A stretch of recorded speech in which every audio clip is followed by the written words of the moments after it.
Sanctuary of the Mechas. This video is purely for entertainment and does not infringe on copyrights or laws. The rights to the novel and image belong to the original author. We do not claim ownership. Don't like waiting and want to listen to this fanfic in full now? Subscribe to our Patreon, where you'll find the best fanfics. Chapter 101 White Hot. The Iron Tower Guardian, clad in a blend of black, silver, and copper white, descended from above, charging towards us, weapon swung horizontally. For a moment, Lan Ying and I both reached forward to block. With a resounding roar, we collided. Though the Iron Tower Guardian's body had shrunk considerably, its strength was even greater than before. With the aid of its weapons, it proved even more formidable. Upon contact, we each held its weight, working together to stop it. The patch of ground beneath us, untouched by the water, crumbled under the pressure and gradually collapsed, demonstrating the monster's immense power.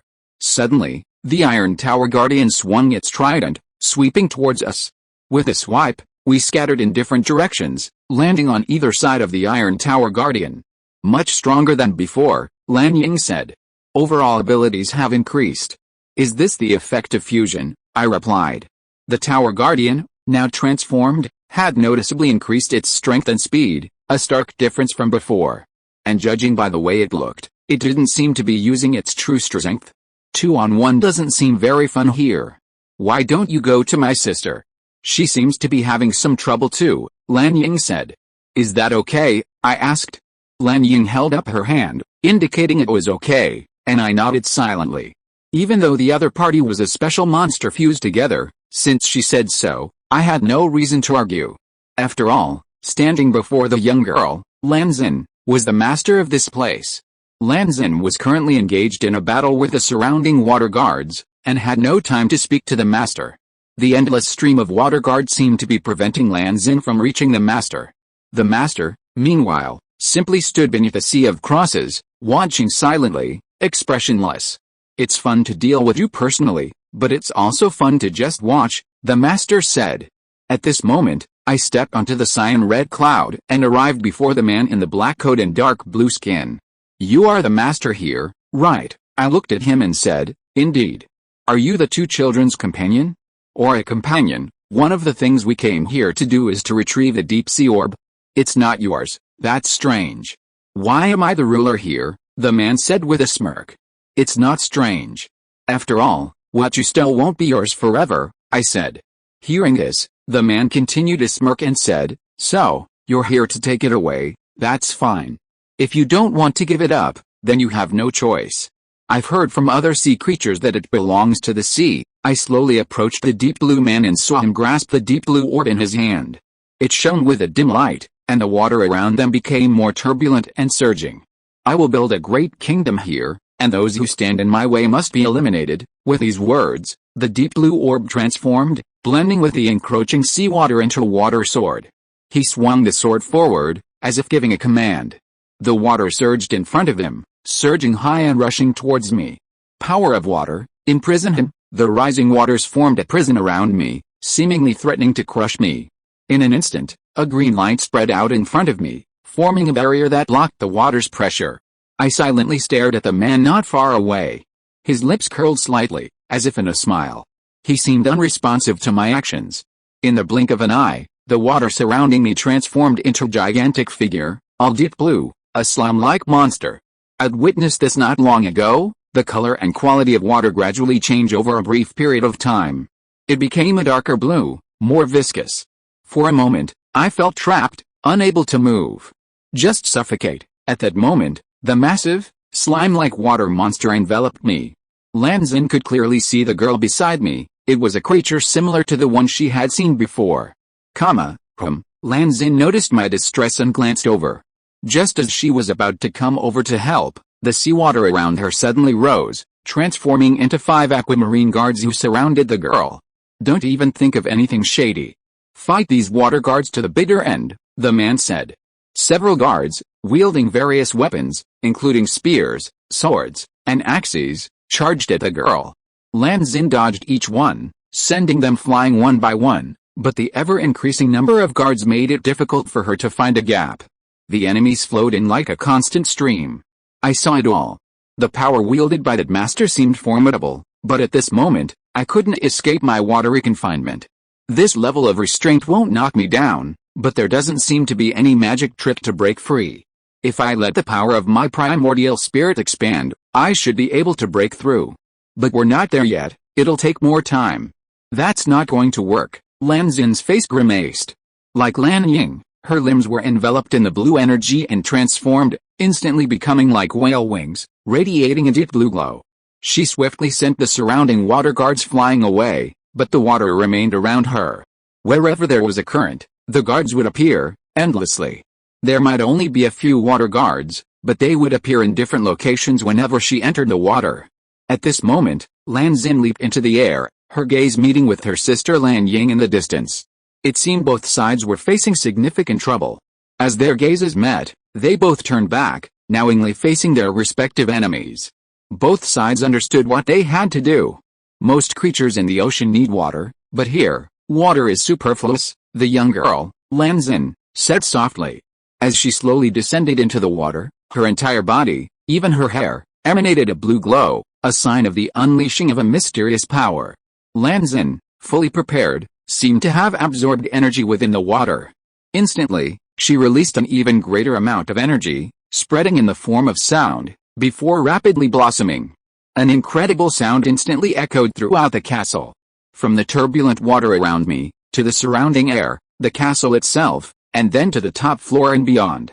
That unique wave, along with the girl, formed an incredible spiral of blue water, swirling through the air. Furthermore, Lan Ying roared almost simultaneously, a roar similar to Lan Xin's. It seemed unlikely that the sound came from the girl's small voice. It was the power that resonated with the surrounding matter, an incredible symphony, perhaps a unique polyphony of the two girls. It wasn't a destructive sound wave, but rather a sound that was unbearable to certain things. It was truly incredible. The two girls' voices reached my heart, as if I could sense their presence, that holy, beautiful voice.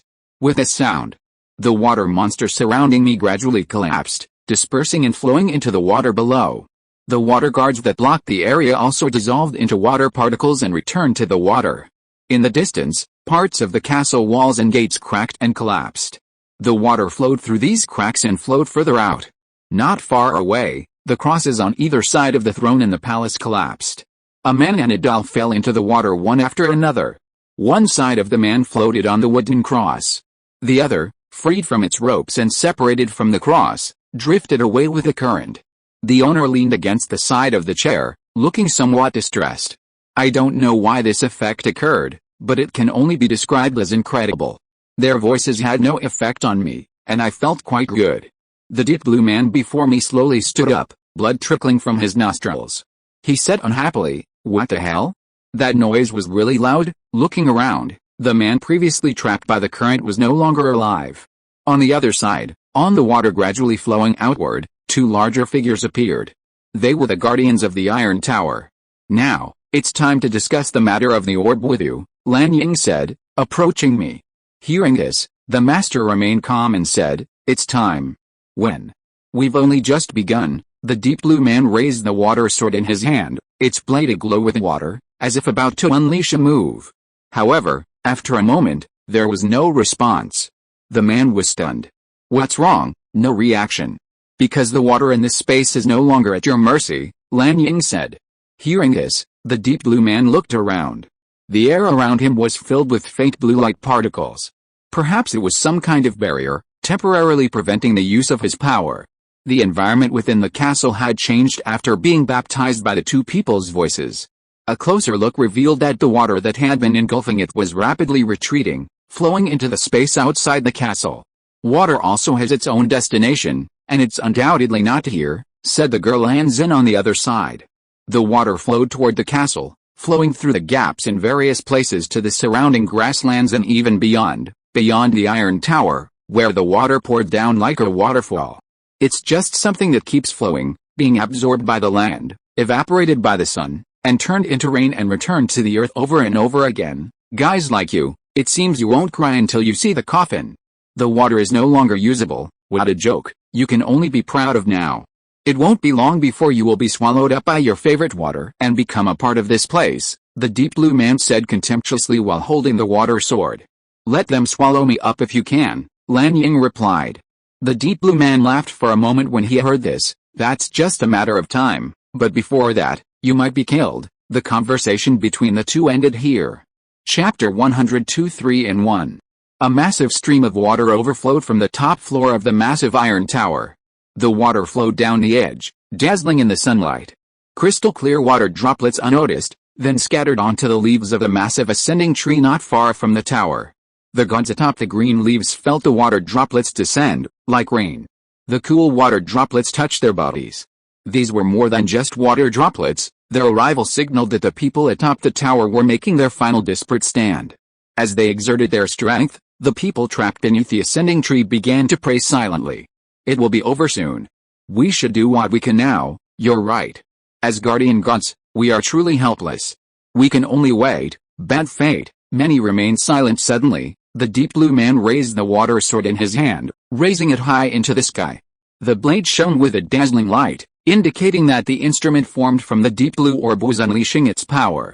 Come on, Iron Tower Guardians, front and back, the deep blue man spoke, and two Iron Tower Guardians, drifting on the current nearby, glowed faintly, sensing the call of the deep blue orb. Instantly, the two Iron Tower Guardians rose to their feet, floating in the air, and headed towards their master. In a flash, they arrived in front of their master, both gazing at him. Come on, Triple Fusion, Iron Tower Guardians, the deep blue man said. The two nodded in agreement, and as the water sword rose high, they crossed and leaped toward the radiance of the water sword. The 2 points above, along with the deep blue man below, instantly formed a triangle. Then, under the deep blue light, the three spiraled, intertwining and blending. In the next instant, shimmering beneath the deep blue glow, the three merged into one. Standing before us now was a man clad in a black, silver, copper, and white battle robe. He held two blue swords in his hands, silently gazing at us. That guy, merged with the two tower guardians? Lan Ying asked. It seems so, I said. I saw that too, a triple fusion. My name is DeCapo. Let me tell you something before I bury you. Really, Mr. DeCapo? It's about time you returned the orb to us, I said. You're about to die, and you're still talking, right? You really want to become my subordinate and serve me here? It's okay, as long as the clock hits midnight, and I don't kill you before then. It's 3 against 1 now, Lan Ying said. DeCapo just chuckled. Elsewhere, the young woman Lan Xin was beside the man pinned to the cross. She untied the ropes around the long-haired, dark blue-robed elder and confirmed his life or death. He was still alive, most likely unconscious. After confirming this, Lan Xin carried the elder to a chair, allowing him to rest there for a while before the battle ended. Lan Ying glanced in her sister's direction, then, understanding, turned her gaze towards the man wielding the twin swords. He extended a sword, gently waving it, signaling the person before him to come forward. Lan Ying accepted the invitation, treading the water and launching into the air. Leaping in front of DeCapo, she prepared to kick him. She spun 180 degrees in the air and launched a back kick. The man blocked with a sword. While flesh and the blue swords were no match, Lan Ying's limbs, coated in a layer of blue crystals, were enough to withstand the opponent's sharp weapon. The collision sent both the men flying back. DeCapo's twin swords, accompanied by a burst of deep blue energy, instantly transformed into two massive shields, piercing the air. Their vast reach left Lan Ying with nowhere to hide. She faced the blue shields, carrying her body backwards. A moment later, she flipped over the shields and returned to the ground. Torture, flying knife hell, DiCaprio shouted, pointing his sword forward. Suddenly, a multitude of bladed weapons materialized above him. As he pointed, the blades all flew in unison. They were heading for the girl, Lan Ying. Confused, the girl began to flee. To avoid the blades, she shifted constantly. The flying knives were so fast, she had no time to breathe. She rammed from left to right, as the knives materialized and reappeared endlessly above the man. The relentless flow was like a hail of flying knives. Not only was their speed swift, but their power was also immense. A single blade could easily pierce the rocky ground. Lan Ying ducked behind stone pillars and other obstacles to avoid the attacks. Seeing this, I grasped my black sword, its blade radiating a green light. Then, with a single slash, it pierced the air, heading towards DiCaprio. Steel right sword, a slash of light struck, but the man, soaring overhead, was blocked by another sword. A hand-shaped barrier formed from the sword's outer edge, deflecting the attack. "Well, my iron wall is no worse than yours, isn't it?" Capo said softly. Suddenly, a multitude of flying knives hurled themselves at me. Gauging the situation, I radiated a green light from my body, forming a protective barrier to ward off the incoming blades. The rain of blades spread ever wider. For some reason, such a constant barrage of blades descended upon me. At this point, I had no way of predicting how long this rain of blades would continue. So, I leaped up, stepping on a crimson cloud, toward Da Capo's position, striking him with a blow to halt the attack. He instantly noticed me and concentrated his flying knives in my path. I glowed green, intending to break through the rain of knives, but the man launched his blades at me with even greater density and power. The onslaught made it difficult for me to move forward, a test of endurance and strength. Suddenly, a blue force surged from behind, striking Da Capo, a man not far away. The attack from behind forced Da Capo forward. The powerful impact interrupted his attack, and his knife-throwing ceased. The man glanced downward and back, only to see another girl with long blue hair standing in a corner. It was her roar that had interrupted Da Capo's knife attack. "Look, it's 3 against 1, said Lan Ying, the girl standing beside Da Capo. Despite the powerful blow, the combined power of the 3 couldn't do much damage to the man. "So what? You're called the Fighting King, so you're going to use this trick against me," Da Capo said disdainfully. Seeing the girl beneath him didn't say anything, he added, "This level of letting me down is par for the course, huh?" Lan Ying couldn't help but smile at his words. Although she knew they were meaningless, they still had some effect on her. "You're quite calculating, aren't you? You've already merged with the other 2, huh? Everything here belongs to me. We're a community now, you're so rude. You stole the orb and dragged ordinary humans into this experiment. What kind of experiment are you doing? Those lab rats brought in are from the Water City region. You know some of them well. Let me show you their current condition." Da Capo raised his sword, and the tip of the blade glowed, gradually forming a circular mirror of heaven. Images gradually appeared within the circular mirror, those imprisoned in cages, their faces weary, evidently having endured a great deal of hardship. Among them were familiar figures, the people Lan Ying had rescued before. And those people were now imprisoned again. Seeing this, the girl couldn't help but look at the man again, only to see him smiling. However, the reflection in the mirror not only allowed her to see the scene inside the prison, but also allowed those inside to see the people on the upper floor through the circular mirror. The first thing they noticed was the thin, masked figure. "Isn't that the Fighting King?" "It's true. That figure looks a lot like the Iron Mask Ghost." Some people were skeptical, but the escapees who had recently come into contact with Lan Ying were well aware that the man was the Fighting King from the underground of Water City. "Go.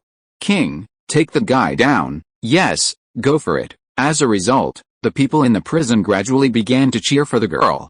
Many began to place their hopes on that person, believing that he might be able to save those suffering. Although Lan Ying could hear many of the voices clearly on the other side of the circular mirror, she could sense the people's voices and waved gently at the mirror. It seemed like I could respond to the other party. It would be nice if I could see it. As expected of a king, you have a lot of fans, Da Capo scoffed. No big deal, a good versus evil show, that's pretty standard. At that moment, the round mirror hanging in the air dissipated in smoke. I will win. This power is justice, really? Let's say this last. Yes, I agreed. With that, our conversation ended. The man above me radiated black energy, as if fulfilling his words. Chapter 103 Repel. A hazy black mist enveloped the man, even converging on his twin swords. Instantly, he swung the 2 blue swords in his hands. The black energy gathered from them converged, emitting a dark glow, like a shockwave, blasting towards me nearby. The momentum was so fierce that I dodged to the side. The black shockwave passed by me, striking the ground, wiping away a large chunk of it. With the sound of the impact, a large section of the ground beside me was missing, and a dent appeared in the castle's earth. The water, which had not yet completely drained away, was now flowing outward, filling the dent. The destructive power of the black shockwave was evident. It would be quite difficult to withstand it. Lan Ying, standing nearby, also noticed, and her vigilance against the impact of the attack grew. It's not over yet. Da Capo's 2 swords once again gathered energy, unleashing a series of black shockwaves. Crossed swords, double-pointed strikes, The power of his attacks was greatly enhanced by the dark aura that permeated his body. Lan Ying and I dodged the man's ranged attacks one after another and ascended into the air. Lan Ying approached the capo from the side, moving with incredible speed. In an instant, she was in front of him like a beam of light. With a back pedal kick, a crescent-shaped kick struck the capo's body, sending him reeling back a distance. Although blocked by his arm, he still took a significant impact. "This hurts. I'll make you feel even more intense pain," the capo said. He released his sword, which rose into the air and aimed at the men below.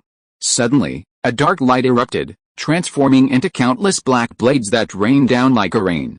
Black thorns danced, sharp, slender needles, like a torrential rain, struck. Lan Ying immediately crossed her arms. A faint light shone from her blue forearms, releasing energy to form a barrier to block the incoming black thorns. She was flung from the air to the ground in a single breath, defending herself. I, too, used a barrier of sign light to resist the attack. The relentless onslaught of black thorns was so powerful that I wondered how long I could hold out, waiting to meet the blow.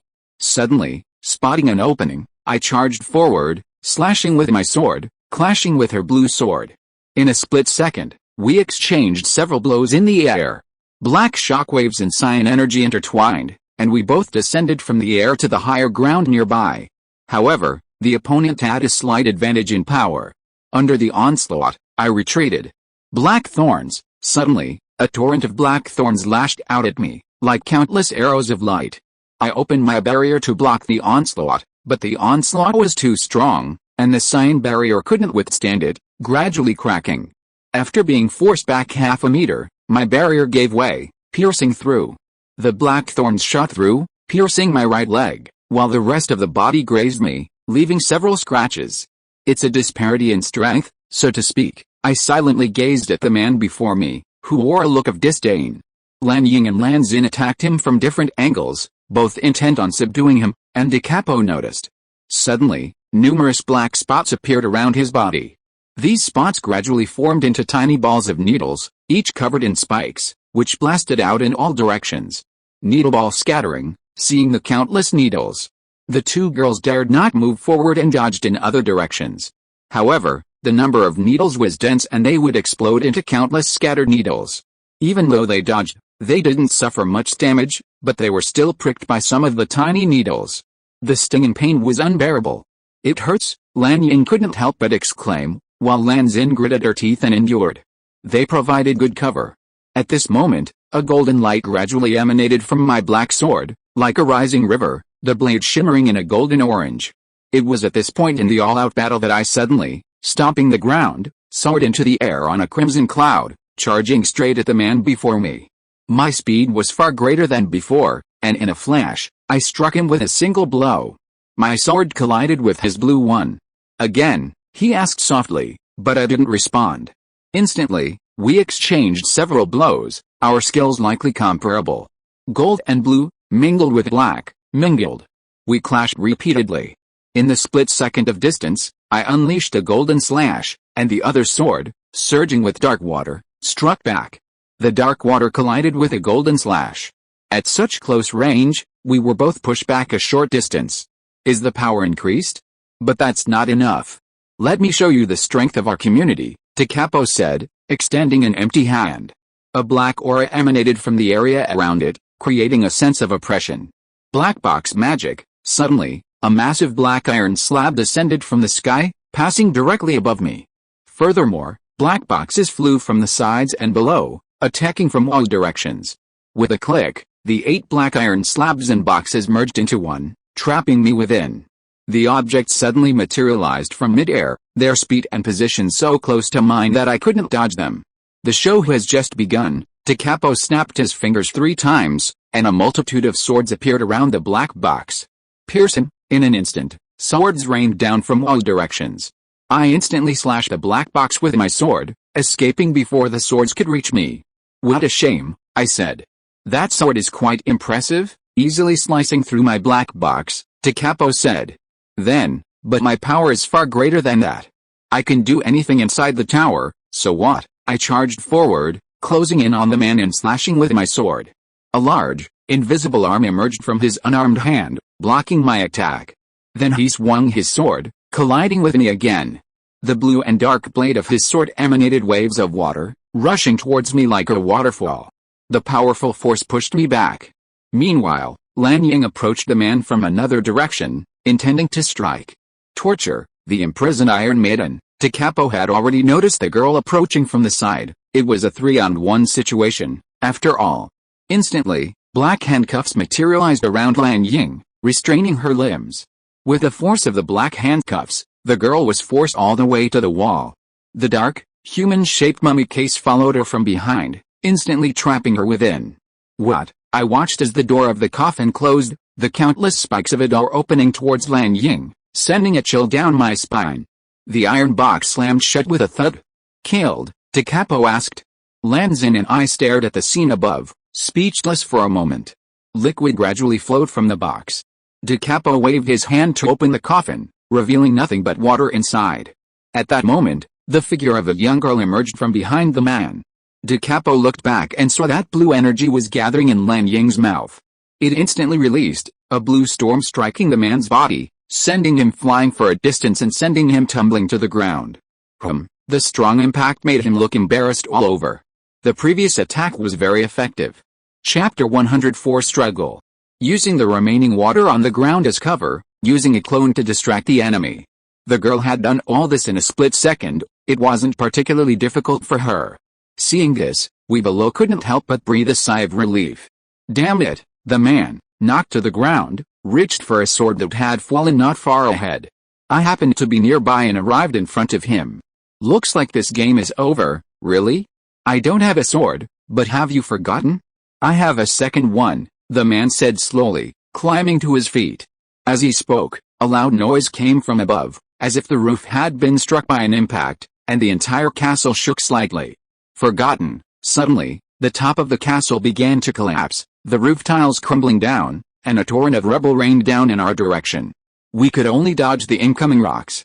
A dark aura swirled around the man's body, exploding and gathering in his hand, forming a twisted energy body. He was indeed in a state of disarray, but his strength had not yet diminished significantly. It's you who will be finished. A dark light emanated from his palm, rushing forward like turbulent water. Getting hit would be disastrous. The only option was to dodge, but it wasn't that simple. I simply focused on the front. Elsewhere, amidst the falling debris overhead, a dark blue sword lay hidden. It was the same sword that had soared into the sky a short while ago, unleashing a volley of blades. It was also the source of the collapse. Da Capo controlled the sword, striking me from behind. In an instant, the young girl Lan Xin leaped in, catching the incoming sword with a hand gleaming with blue light. It was only a moment later that I realized Lan Xin might be struck by the massive impact. I couldn't dodge it anymore, so perhaps I should just bear it. Instantly, a green light emanated from me, and a dark impact surged toward me. Suddenly, another figure appeared, another girl with blue hair, a faint glow on her body. Lan Ying extended her hand to block the attack, facing the incoming impact alongside me. Under the onslaught of force, we, the defenders, were flung back over 10 meters, flying backward until we crashed into the wall behind us, stopping only. Being struck directly by that black blast was indeed quite powerful, but I didn't seem seriously affected and could still move. I glanced to the side and saw the two others who had also been affected, leaning against the wall, looking somewhat distressed. "Are you all okay?" I asked. Lan Xin nodded in response. "We're all saved?" "That's good enough, but," Lan Ying said, "you're right, being saved wasn't a fluke." "Oh, all three of us were hit. That really kills 3 birds with 1 stone, Da Capo said, grinning. "I didn't expect it to be this way." "It's unexpected." "How interesting. Is the friendship game fun? Or what?" "Indeed, it's much more interesting here than the King's game you play," Lan Ying said, slowly standing up. "King's game, it's just self-satisfaction, a boring game," the voice behind Da Capo, once again Lan Ying, said. "Huh?" Da Capo asked, looking back. Standing there was a young woman emanating an incredible aura, a sight that made Da Capo break out in a cold sweat. "You've done many evil things, but the most infuriating of all is harming my sister, so what?" Da Capo said dismissively, despite feeling a sense of oppression. "Nothing, just be prepared." Lan Ying's gaze shifted, instantly causing Da Capo to panic. He glanced around, seemingly searching for something. Are you looking for this? Lan Ying asked, pulling out a blue sword from her back. Da Capo remained silent, though a cold sweat continued to break out. Take it, Lan Ying said, tossing the sword to the man before him, who caught it. You're brave enough to return my weapon to me. There's another one. Do you want one too? Lan Ying continued. What did you say? Da Capo was confused. At this moment, Lan Ying's gaze turned towards me. She noticed the second sword before me and glanced at me. Do you want that sword too? I couldn't help but look at the other sword in front of me, the one Lan Xin had caught not long ago. Will you give it to me? You want it? Hearing this, Da Capo flicked his finger, and the sword on the ground automatically flew over and returned to Da Capo's hand. Is that so? Da Capo, holding the swords in both hands, couldn't help but chuckle. That's it. Is there really something wrong? Perhaps your anger has clouded your mind. Well, I'll give you a final blow, Da Capo said, slowly swinging his swords, releasing a black aura. Lan Ying remained silent. That's so annoying. Da Capo was furious at this, and a black aura spread around him. Instantly, a large number of iron needle balls emerged from the air, covering the girl, who continued to advance. For a moment, the blackness enveloped the two of them, forming a special space. The two within were making their final decision, the outcome decided in the next instant. The black space gradually dissipated like smoke blown away by the wind, revealing two figures. The girl passed Da Capo, holding two swords, while the man slowly collapsed. My sword, Da Capo said. I told you before, the outcome won't be known until the end. Enshrouded in light, the two swords in Lan Ying's hands transformed into one. A sapphire adorned the blue sword. It was the orb of the deep sea. In the final duel, the sword-turned orb chose Lan Ying, and Da Capo, struck and fallen, was struck. The end. Lan Ying casually plunged the sword into the ground beside him. Da Capo glanced around. To his left was the throne, where the man, who had fallen from the cross, lay. To the other side was Lan Ying's sword, which she had casually discarded. The end is not here yet. Da Capo stood up again. He had indeed taken a heavy blow from Lan Ying, but his strength had not yet completely weakened. Lan Ying stared at him. Da Capo extended a hand, and the surrounding rubble began to rise.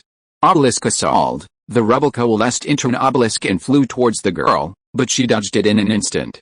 The obelisk passed behind Lan Ying, then disintegrated again, transforming into more small obelisks, the size of blades. Scatter attack. Numerous spikes approached the girl from multiple directions. She stood still, a blue light spreading around her. The spikes were extinguished by the blue light, and now the orb of the deep sea was protecting her. That last struggle was truly unsightly. Really? Little girl, do you know the power of darkness? Da Capo spoke, a thick black aura emanating from him. It seemed as if some power was still hidden within him. This body houses a terrifying magical power. I hate to use it, but I have no choice. Da Capo's gaze gradually dimmed, the black aura corroding him. An ominous energy was emanating. I felt it, and Lan Ying, right before my eyes, felt it too. Monster. Da Capo emanated a dark aura. His entire body enveloped in a dark energy. Flying knife hell. He extended his hand forward, and countless dark flying knives suddenly materialized from thin air, densely filling the sky.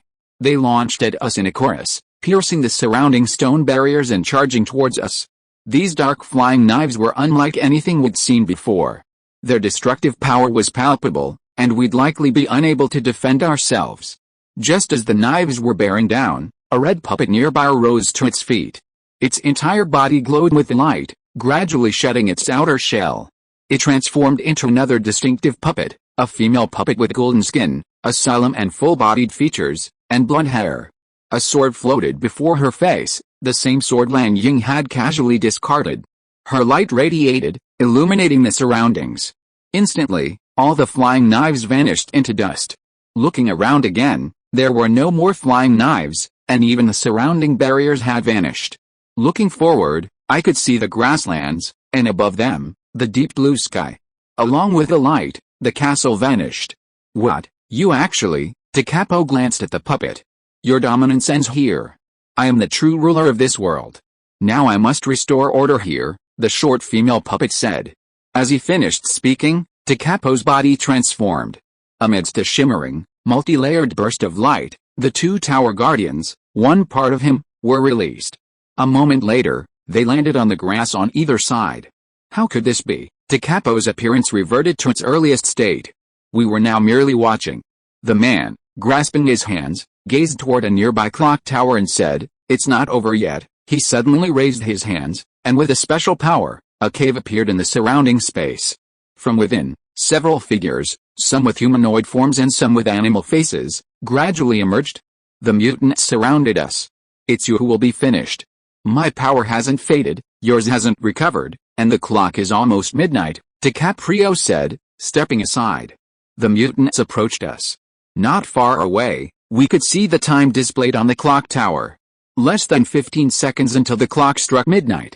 From the deep blue sky, water gradually fell, like a waterfall, one drop after another. The man was running towards the wilderness. Chapter 105 Mission ended.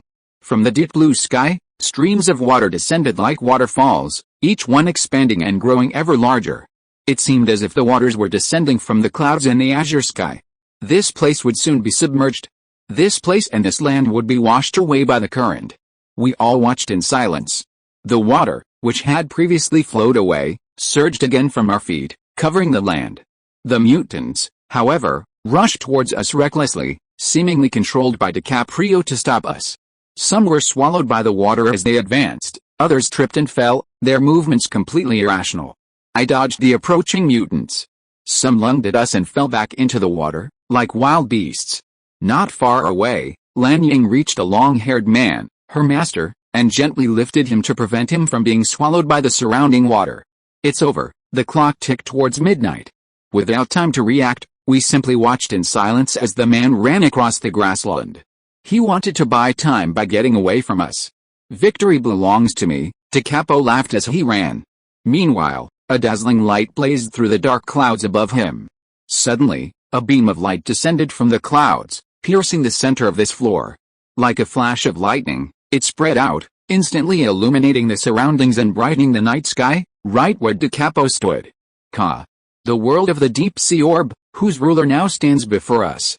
"You wretch, my name is Linkard Cloakley. For the evil deeds you have committed here, go to the abyss and receive the corresponding punishment." DiCapo, struck by lightning, lost his balance and fell into a pitch-black void cleaved by lightning. From the tower's highest point, he plummeted for a time until he landed in the deep pool at the bottom. With a splash, he emerged from the water, his body floating to the surface. DiCapo, still vaguely conscious, took in his surroundings. It was utterly dim, filled with various instruments, likely torture instruments, all made of copper and iron. Some were ablaze with fire. Suddenly, two figures materialized from the water, grabbed him, and dragged him to the floating replica wheel, where they bound him. "What are you going to do?" The guards didn't respond, simply carrying out their duties as usual. At that moment, atop the tower, the sky gradually cleared, its deep blue fading into hue, a sign that this world was beginning to recover.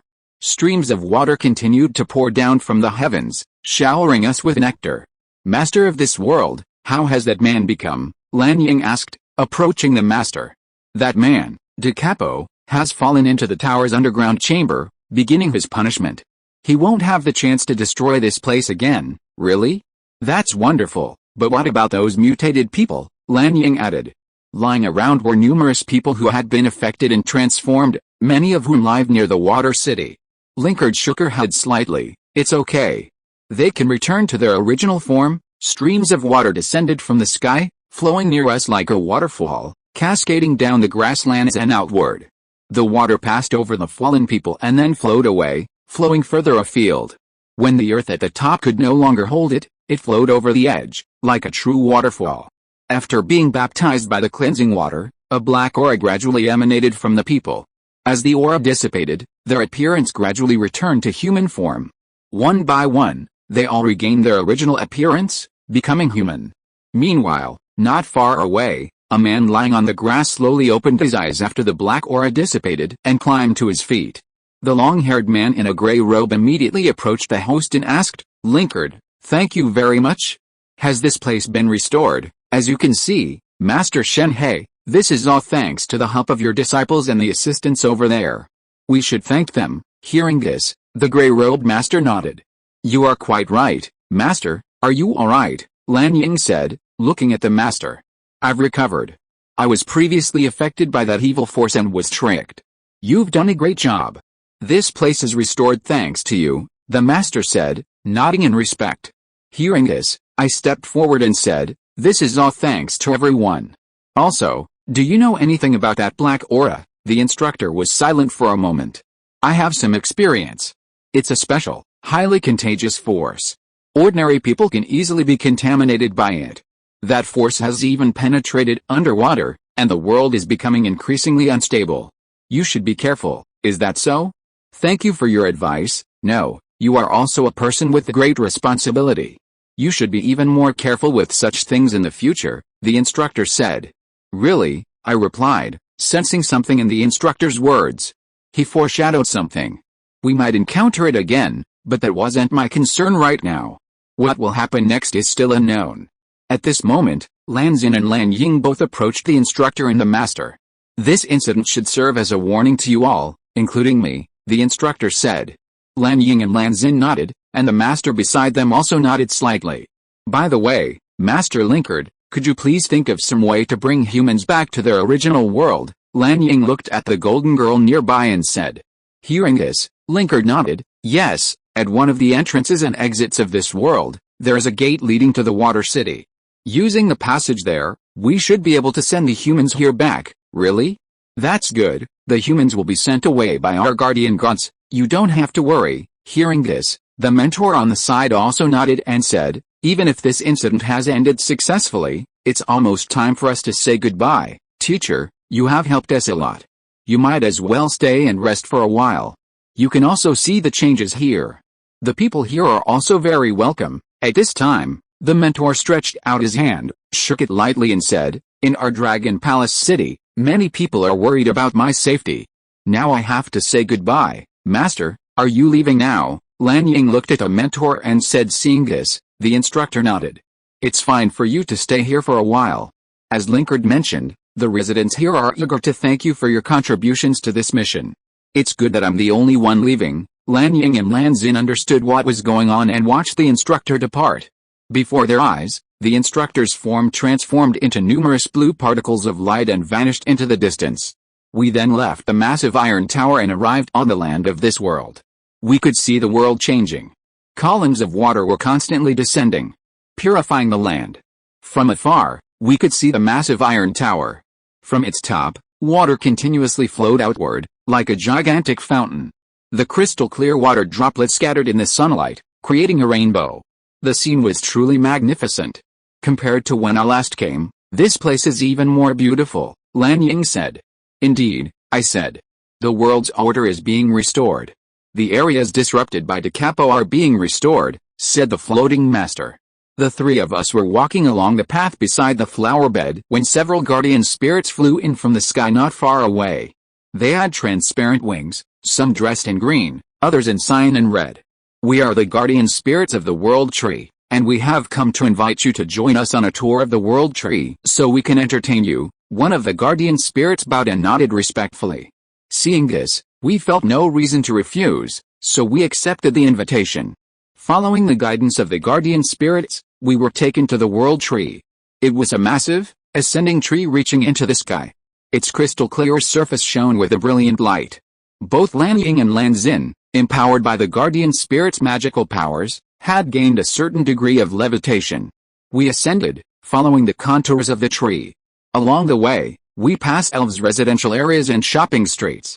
Looking up, we saw dancing elves, some playing soft music, others singing softly. Leaves adorned with jewels were also given food, a variety of fruits, and fragrant flowers drifted through the air, filling the air with a delicate fragrance. After a long time, after touring the world tree, we followed the guardian spirits to the exit to our former world. It was almost time to leave. The exit is right there. The residents welcome you all. Come back when you need us, the guardian spirit said. I nodded, okay. Lan Ying and Lan Xin nodded in farewell, and we headed towards the passage leading to the outside world. As we walked, we could see a door emitting a blue light in the distance. What's the next plan? Lan Xin looked at me and asked. Hearing this, I understood what she meant. Me? I think I need to go back to the water city. Really? We'll be back to Dragon Palace City for a while. Let's say goodbye, Lan Ying said. That's right, I said. Lan Xing looked like she had something else to say. After a moment's consideration, she said, do you remember those 3 things? There's one thing left to do. Tell me now. Hearing this, I stared at them in silence for a moment, unable to think of anything. That's all. Lan Xing hesitated for a moment, then felt relieved when Lan Ying patted her shoulder. Lan Ying smiled and pushed us forward with both hands. We passed through the blue circle of light. Within the circle of light, under the mysterious light, we soon entered an area of seawater. Is this connected to the sea? I couldn't help but ask. Yes, look, not far away is the South China Sea, Lan Ying said. Then, her figure shone with light, and her appearance instantly transformed, transforming into a small whale. At the end, let us give you a ride, I nodded in agreement. I was indeed not very good at navigating this seawater. Lan Xing and I both climbed onto the whale's back and gradually swam upwards. Soon, we reached the surface. Now, high in the ocean, I could see the sun gradually rising in the east. It was early morning. And Lan Xing sat behind me as we swam towards the coast. What we are building here is not a boat, but a whale's body. It's really rare, I said. Humans don't know that many whales are pitiful creatures. It's better not to have any illusions about them, Lan Xing said after a long time. Aren't you whales? Why do you say that? I asked. Xingze, we did declare to you what we called our species, but that's just a name, Lan Ying, the whale under me, said. Then you are not actually whales, I asked again. Lan Xing nodded. It can be said that our existence is closely related to whales, but it is not the creature that people imagine. Just like in the human world, there are poor and destitute people, people with hard lives, ordinary people, people with good and wealthy living environments, and people who practice in peace, Lan Ying said. Then how should you be distinguished, and what kind of existence are you? I looked at Lan Ying, who is in the shape of a whale under me, and asked, I turned into the form of a whale in your mouth, just a kind of ability. We are very lucky. We have left the class of that creature. The reason why we are called whales is just a convenient term. Otherwise, how should we call it? Just call us by our names from now on, Lan Ying said. Hearing this, I had nothing to say and nodded in agreement. Then we swam to the shore. I stepped onto the rocks beside me, turned around and saw the figures of the 2 girls, the whale girls. It is convenient to say so. Then let's say goodbye, Xingze, Lan Ying said. Oh, I looked at them and nodded. So they waved and slowly walked towards the sea. At this time, Lan Ying suddenly remembered something and pulled Lan Xing, turned around and said, by the way, when we meet again, you can come to Longgong City as a guest. We will definitely welcome you. We can also give her to you as a gift. Lan Ying pointed at Lan Xing and smiled, making her lower her head slightly. If there is that opportunity. I said this and waved my hand, then walked towards the beach. The 2 men then swam out of the sea. As I walked towards the shore, I vaguely saw the figure of a whale with its head above the water going away, and then a left in the other direction. The mission probably came to an end here. After that, I returned to the room near the south coast. After that, I contacted Qin Liang and Lin Qin. It had been a while since I contacted them. There were many messages from them on my phone. After explaining the situation to them, we agreed to meet at a nearby tea house. At 9 o'clock in the morning, they arrived at the agreed tea house, and I was sitting inside the tea house waiting for their arrival. The 2 men soon saw us and walked towards us. What's wrong with you lately? You've always been like this. What happened this time? Why did you contact us only now? Is it related to the mission? Lin Qin looked at me and accused Qin Liang, trying to calm the girl's anger, persuaded her. No, it's probably because I had an interesting adventure. Risk, going to the sea again? There's nothing we can do. The 3 of us were originally a team on a joint mission, so from now on, we should act together, Lin Qin said. I had nothing else to say, so I agreed. By then, we had already taken our seats. Qin Liang noticed what I was holding and asked, what's that mask? This caught Lin Qin's attention, and he glanced over. I held up the mask and said, this is the mask of the legendary fighting king of Water City. What's that? Lin Qin asked, puzzled. A guest walking by also noticed the mask. Don't you know? This is the mask worn by the undefeated man in the city's underground dueling arena. I've seen him fight. He's quite impressive. Yes, I'm a fan too, the passers-by said, walking past us. Lin Qin stared at me with a silent look. It's just a souvenir. Since we have plenty of time left, let's do some shopping here. There's also a fireworks display tonight, Qin Liang said. We left soon after, beginning the final stretch of our vacation. Chapter 106 Golden Insect. After spending half a month in Water City over the weekend, I returned to my home in the academy area. It had been a while since I'd last seen each other, so I exchanged a few casual greetings. Afterward, we sat down on the sofa in the living room. Shuhua, who was standing next to me, said, "Brother, it took you so long to get back. It's okay, it's a nice place. If it's that good, I'll go there with you someday," Shuhua said. I replied, "Maybe after summer vacation, we'll have that opportunity." "Really? Then the three of us can go together." "That's a great idea, but you must have had a blast, staying there for half a month," Lan Yu said from the other side. "No, it's just a mission," I said. "Really? I'll leave it to you then," Lan Yu said. It was almost noon, and Lan Yu and Shuhua went to the kitchen to prepare lunch. I continued to sit on the sofa in the living room, watching TV. The TV was broadcasting various news stories related to the new Century City. Mechas in this world are constantly being updated, with many new types having emerged over the past year. It's quite rapid. This vast city we're in is also quite famous, but ultimately, it has little to do with us. Things like primordial spirits, considered supernatural by most people, occasionally appear on TV, and their belief is growing.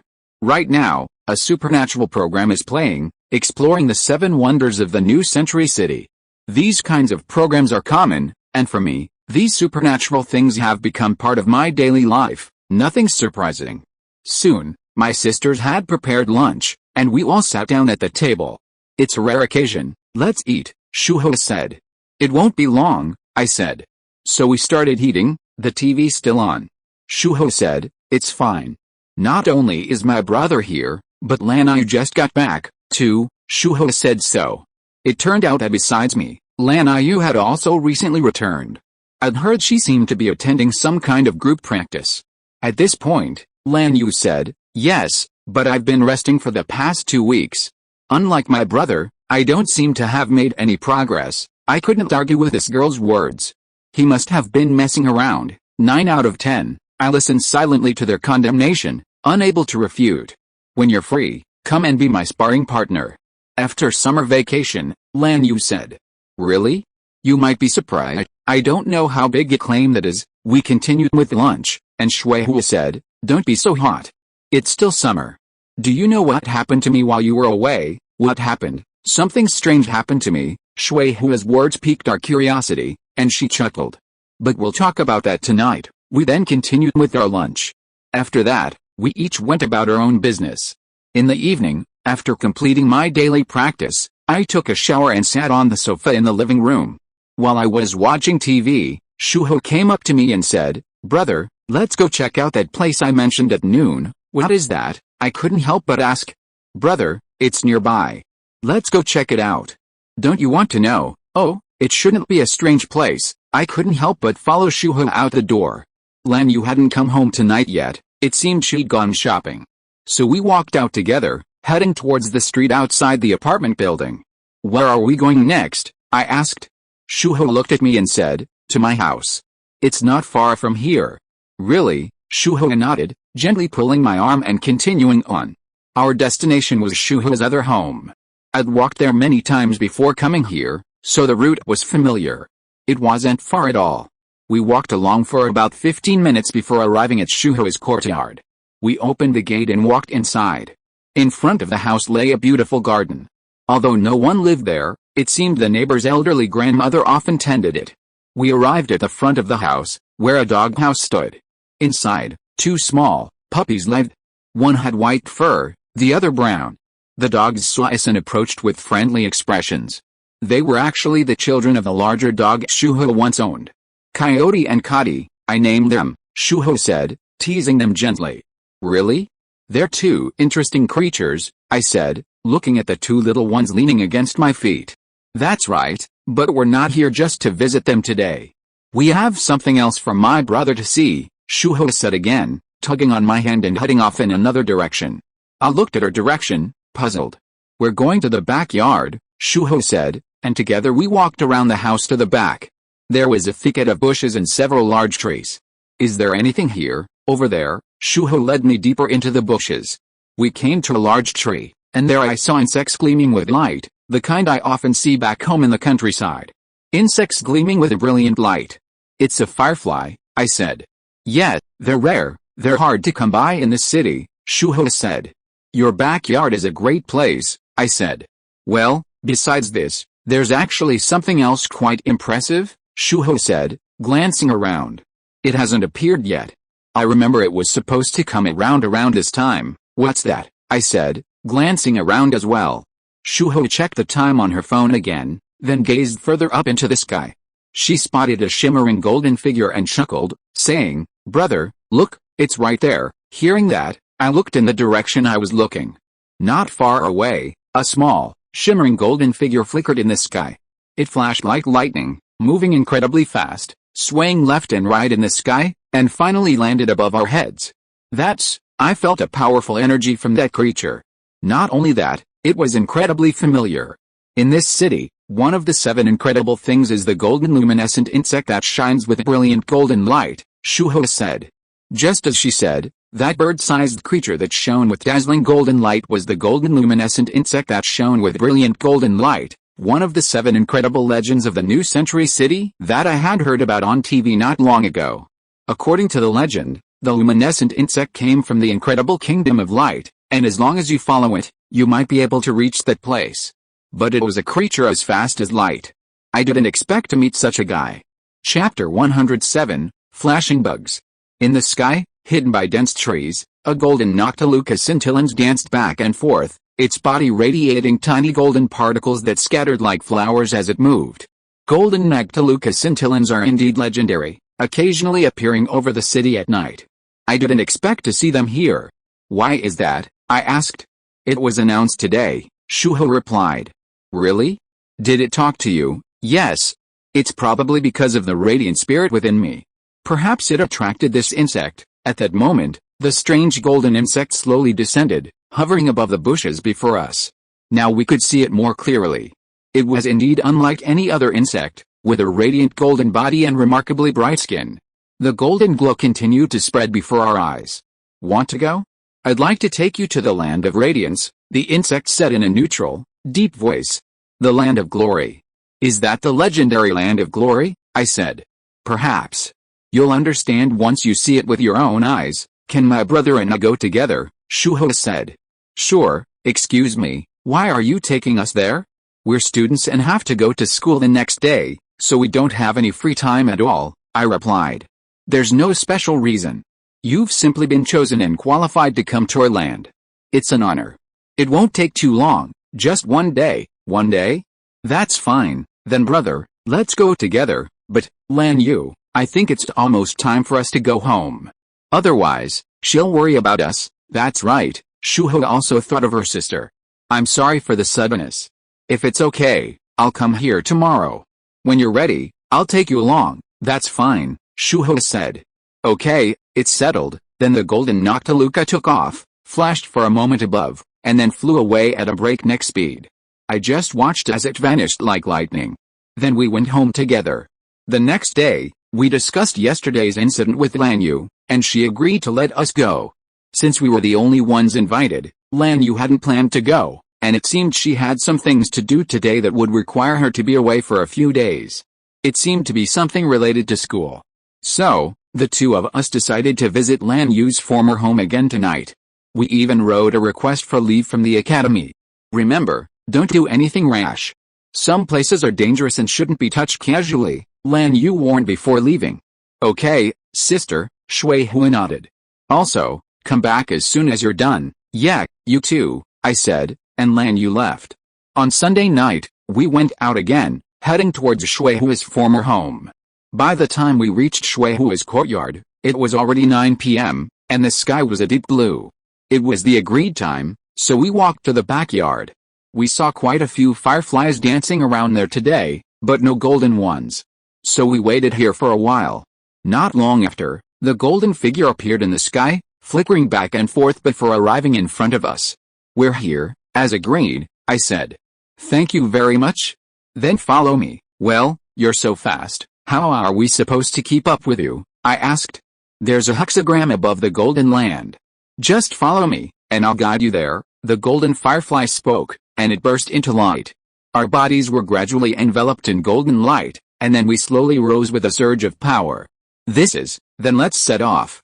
First, we'll head for that gate. With that, the golden firefly flew forward, like a flash of light, instantly surging through the air barrier ahead, breaking through it. Not far away, a dark golden circular passageway appeared in the sky. Shuho and I glanced over and realized that the gate the golden firefly had mentioned was the one not far away. Instantly, our bodies floated upward, heading towards the golden passageway, as if being sucked towards it. I felt completely at ease, and in an instant, like a flash of lightning, I passed through the gate. Amidst the shimmering light, we caught sight of the city. Our current position was directly overhead, a dazzling display of vibrant colors. Ahead, we also spotted the silhouette of a golden firefly. It turned its head, revealing its silhouette, and then, like a flash of lightning, sped forward at high speed. We were a beat behind it, and then caught up. If we were moving normally, our current speed would be astonishingly fast as lightning. But beneath the golden light, we seemed completely ordinary, experiencing no physical resistance. It was like being in a different dimension, a world of light. Of course, I didn't think so, because this flickering movement was intermittent, like bouncing back and forth through a portal in space. We kept moving. Before we knew it, we had arrived near the center of the new century city, hovering above a forest. To those below, it might have been just a flash of light, hardly noticeable. During these intermittent pauses, I checked my phone to see where I was. Opening the map, I saw we were already at the border of the central area. That's impressive. We've already reached the central area in just a few seconds, I said. Shueihua responded, "Brother, judging by this route, don't we have to enter the central area next? Isn't that bad?" "That's true, but it should be fine. Our destination shouldn't be the central area, brother. We don't have a central pass." "That's right, but elites can generally enter the central area of the new century capital.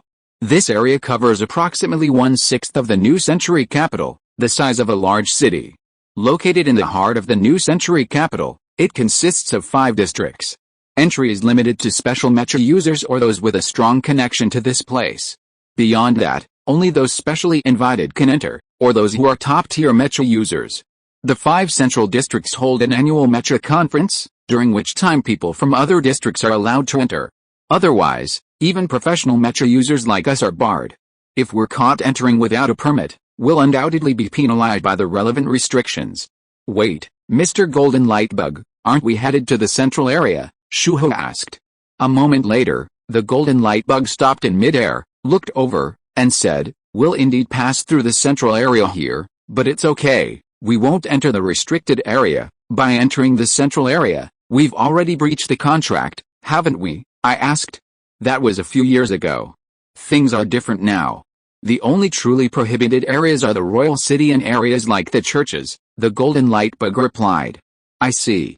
None of us have experience here, so we're not sure. Then let's keep going." With that, the Golden Lightbug took off again, transforming into a golden beam of light and flashing towards the central area. Chapter 108: The Disappearing Bug. 3 golden beams of light flashed across the night sky. In the blink of an eye, I had no idea where I was. I'd seen this kind of sight several times before, and I was used to it. I was rarely surprised by these changes. Then, the speed suddenly slowed. "We're almost there. Prepare to land in the nearby forested area," the Golden Lightbug said. "Oh, is this near the forest? We shouldn't be spotted here," Shuho said. Shuho thought so. Luck was the key. A moment later, we slowly landed on an open field in the forest. Each of us transformed into a streak of golden light and landed on a patch of land between the trees. Then the light covering us disappeared. I looked around and felt the same as before. "Mr. Golden Lightbug, may I ask where this place is? It shouldn't be a restricted area, right?" I asked. Hearing this, the Golden Lightbug above said without turning back, "Don't worry, there are not many people around here, and it's nighttime now. Everything will be fine." "What do you mean by that?" "This is the outskirts of Clay City. This forest is a restricted area," the Golden Lightbug responded. "That's not right. You said before that you wouldn't come to a restricted area," I said again. "That's right. Wouldn't it be troublesome if we were discovered here now?" Shuho replied. "We can't help it. Although this is a restricted area, There is a passage leading to the land of light. If you want to go there, you have to come here first. Although it's a restricted area, it doesn't matter. It's like a transit station. If you don't do anything and come in for no reason, it's no different from a place you can enter. Let's go, it's not far away." Upon hearing this, Shuho and I exchanged a glance, both silent. Having come this far, it seemed inappropriate to turn back. The best option now was to keep moving forward. A golden worm flew slowly overhead, and we followed it. We advanced for a while, gradually passing through a dense grove of trees. Ahead, we saw a pond behind the trees. "That's it," the golden worm pointed ahead. We followed suit, arriving at a clearing beside the pond. From here, we could clearly see the full moon reflected in the clear water. Looking up, we could see the oval moon. "The moon is very full tonight," Shuho said. "Indeed, it's the perfect time to head there," the golden worm said. We followed a golden worm, and it flew across the land, landing above Shangtang. It slowly turned toward us and said, "This is called Mingjing Pond. Come on over." With that, we began our journey. A golden insect hovered above the pool and said, "Yes, to get there, you have to pass through here." The golden insect floated overhead, waiting for us. Shuho headed there first.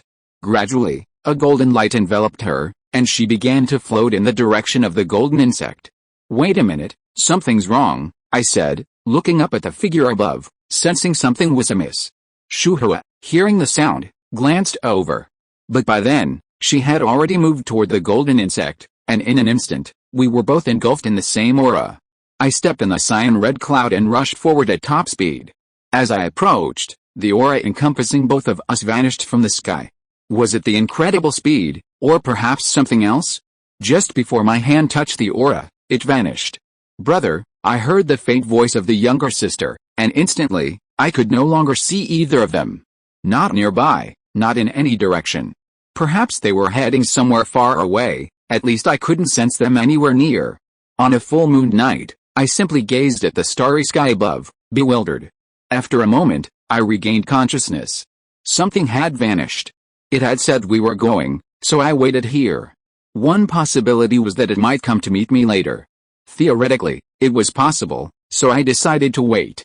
I didn't know where it was referring to, but I knew my sister, Li Shuhua, might have been taken there, and I could only find her there. Perhaps I had to take each person there, and it would come to pick me up after a while. With this thought in mind, I waited for 3 hours. As the night deepened and the early morning hours approached, I had already discarded my naive belief that the insect would come to pick me up. It must have deceived me. During our first meeting, it had offered to take me there only because I was by Shuhua's side. That might have been a bait to lure my sister. While it was a plausible hypothesis, if so, what was the golden light insect trying to take my sister to, and why would it even bother to deceive us? I had no idea. All I could do was wait, and stay here. The next morning, sunlight streamed through the grove. I sat beneath a nearby tree, having spent the night there without making any progress. I was contemplating my next move when several figures approached from the other side of the woods. I could clearly hear their footsteps. Soon, they passed me by, men in military uniforms. A moment later, one of them addressed me. "Who are you? This is off limits to ordinary people, don't you know?" "Well, I heard a golden-haired fellow say so a while ago, but my sister got separated from me here, and I need to find her, so I'm here," I replied. "Sister? You're not kidding us, are you?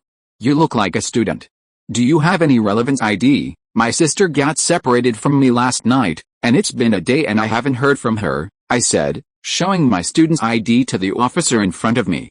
The officer flipped through my student's ID and said, "Oh, Holy Water Spirit Academy? It's indeed one of the 4 major Mecha Academies, and you're elite level." "That's not true, is it?" "Yeah, he looks so young," someone nearby chimed in. I stared at the officer in silence for a moment. He then said, "Okay, I believe you're elite level, but even so, you need permission to go to a place like this. You probably don't have that permission." "No, we might have been tricked into coming here by that golden guy," I said. After a moment of discussion, the others finally spoke. The officer then said, "I'm the officer in charge here. We're investigating the missing people, but for more details, please come to our office." I pondered this answer for a moment and nodded in agreement. If these people could help find my sister, Li Shuhua, that would be great. Then, Along with the guards in charge of the area, I headed towards the nearby office. If you're listening to this novel on a channel other than Fanfic World, it means they downloaded and uploaded it without effort. We cordially invite you to visit our channel, Mundo Fanfic Novelis. There you'll find the original version of this story and you can explore many other novels of various genres. We're waiting for you to immerse yourself in a world of incredible novels. Chapter 109 General's Mansion. I accompanied the area rangers to their base, located not far from the edge of the forested area. There, we had a conversation. I briefly explained my arrival in the area, my encounters with the insects over the past 2 days, and how it was one of the mysteries of the city. He seemed unconvinced. We're responsible for the disappearances in this area, and we'll be searching the mountain soon. I've heard of the golden light insects, but they were a bit off topic. Without sufficient evidence, even if what you said is true, there's nothing we can do, really? I'm grateful for your help in locating my sister, I said. A moment ago, I had already given them my sister's student information and photos. Even if you say so, you still have to accept the punishment for entering the prohibited area, young man. You must stay in the reflection room for 3 days, and a certain amount of honor points will be deducted, the hatted negotiator in front of me said. Wait, deducting honor points is okay, but I can't spend my days in the reflection room before I find my sister, I responded. You may be really anxious, but this is the rule, the other party replied. At this time we fell into silence. On the other side of the meeting room, a long-haired man wearing glasses walked over. He had a peaceful appearance, with long silver hair that was neat and longer than his chest. The person in charge of the forest area. I have also heard what this person said. I don't think what he said about seeing the Noctiluca is false, because I have actually witnessed the legend of that insect, and it is almost the same as what he said. Considering that he is already elite level, it would be okay to be a little understanding. If possible, I would like to invite him to the General's mansion in Clay City, the man said. As he spoke, the man named Linda in front of him seemed to be in awe of the person in front of him. Sergeant Major Eckerd, as you said, what this person said does sound true, and he has no clear bad motives. You can take him away if you need him, I see. Thank you for your cooperation, sir, Eckerd smiled. Linda stretched out his hand and waved, indicating that it was nothing.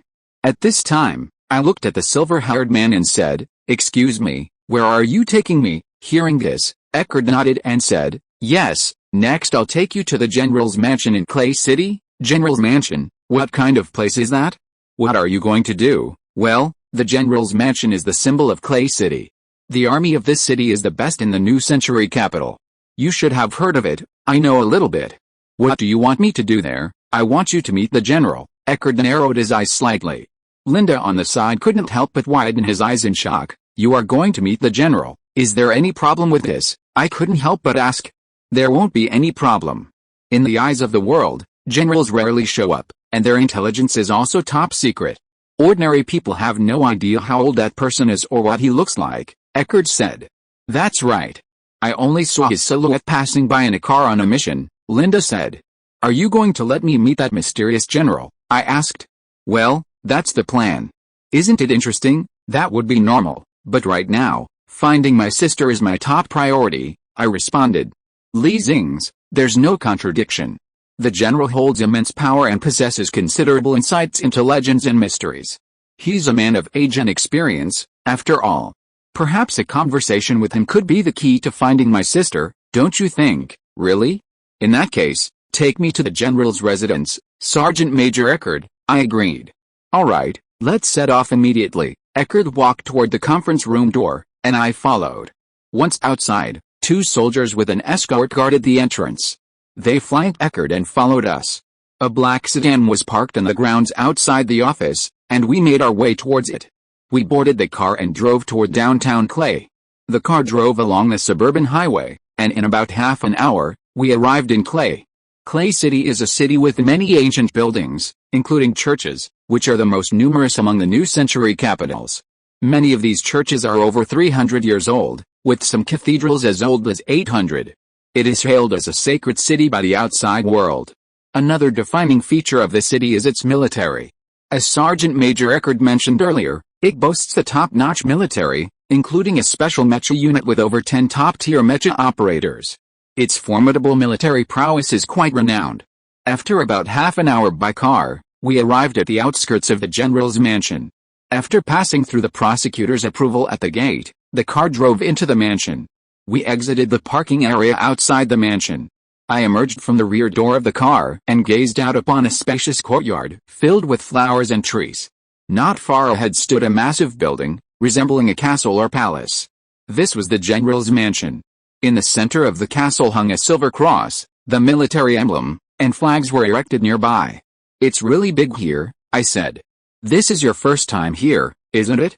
It's a place not often accessible to ordinary people. You'll get used to it quickly." Then, Eckerd, who had come to my side, said, I don't really want to get used to it," I said. "Let's go to the general's mansion first. You want a quick conclusion, too?" "That's right," I nodded in agreement. Hoping to wrap up everything I had to do here, I followed Eckerd through the mansion. We walked along the solemn red-carpeted path for a long distance before arriving at a large room on the second floor. There was also a straight path paved with red carpet. In front of the straight path was a staircase, and above it was a seat. Marble columns lined the sides in an orderly fashion. This place looked like a conference room or something. But right now, the room was completely empty, and the lights were dim. Despite the bright afternoon sun, it seemed dark and quiet. "Let's go in, Xingze," Eckerd said. I nodded, and we entered the room together.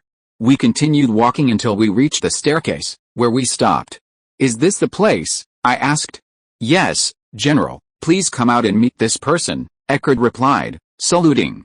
Then, on the dimly lit staircase, a figure emerged from the darkened chairs. Only when he reached the steps did I get a glimpse of his features. He was a man in a dark blue robe. A moment ago, I couldn't sense his presence. He was very quiet. "Did you bring someone to see me, Eckerd?" the man above said in a mature voice. "Yes, it's someone you've had your eye on," Eckerd replied. "Is that so? You've been here for quite a while. And it's about time you experienced something different." "It's good, otherwise I'll get bored," the man said, and he descended the stairs.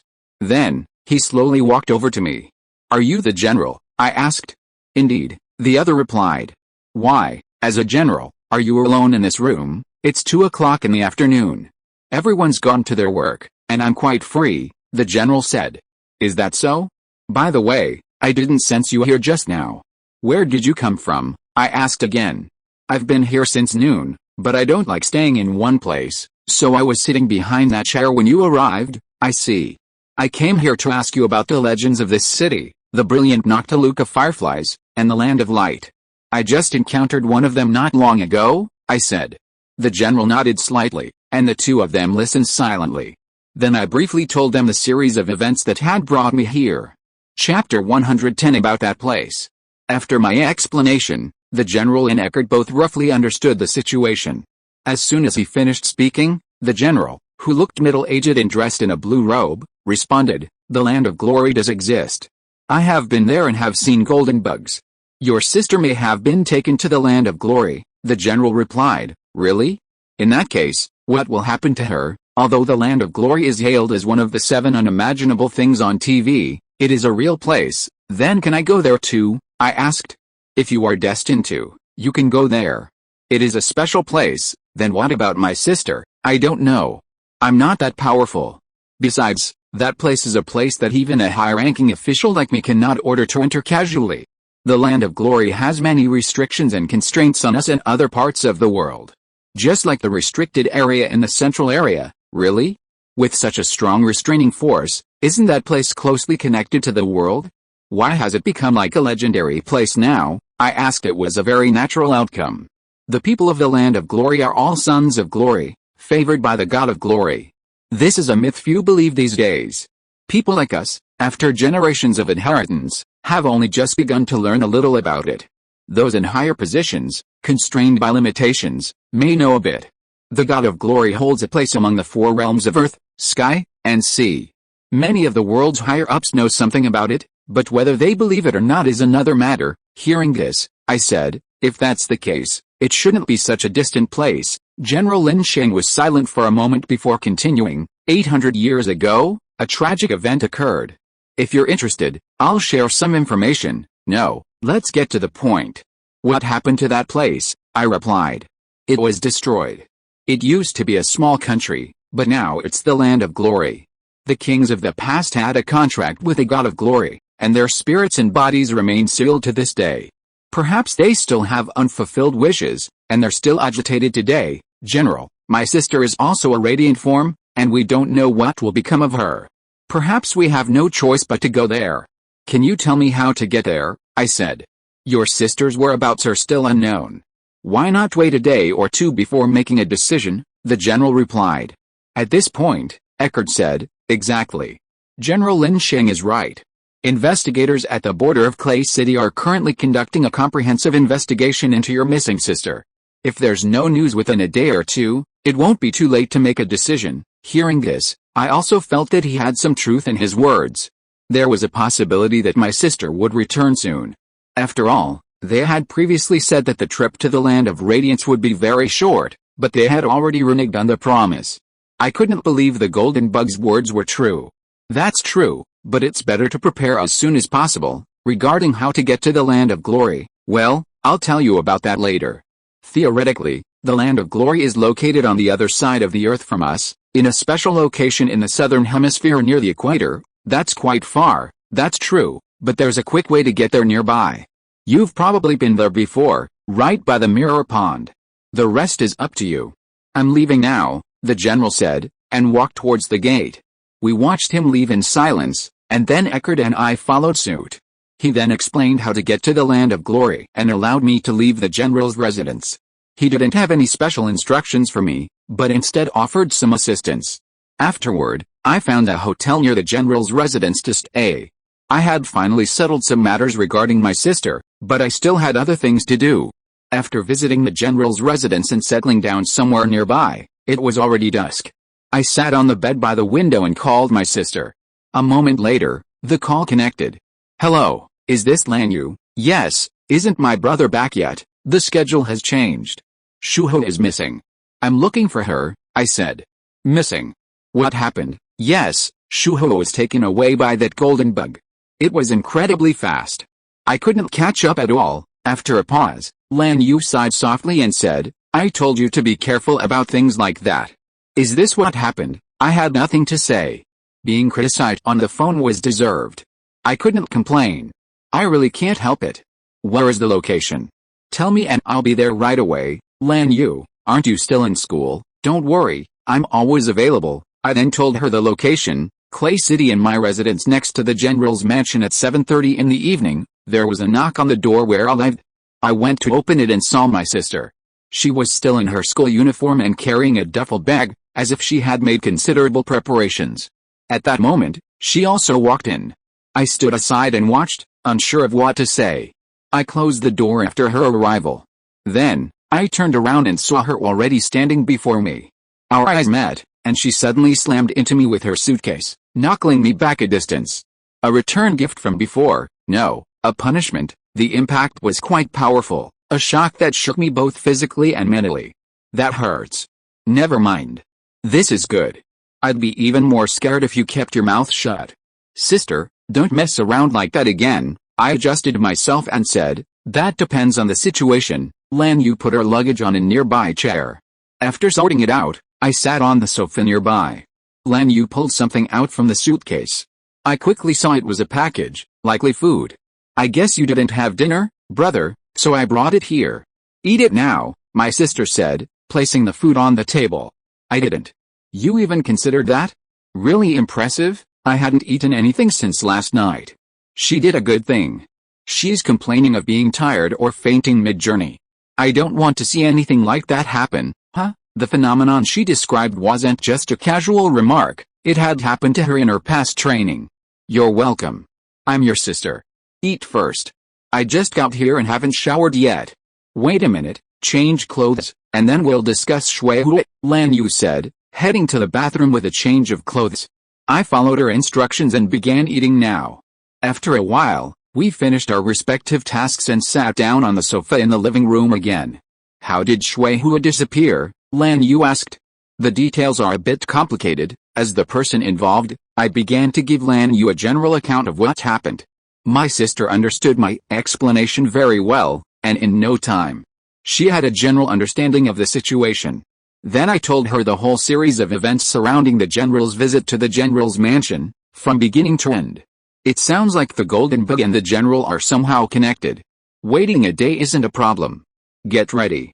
We might need to go there, I agree. Let's look for it while we wait. If nothing goes wrong, the conditions for going to the Land of Glory should be met tomorrow, I said. What are the conditions for going to the Land of Glory? I learned from Eckhart that the conditions for going to the Land of Glory seem to require a full moon. A full moon is a common occurrence these days, so it's a good opportunity. Chapter 111 Going to that place. We didn't have much time left.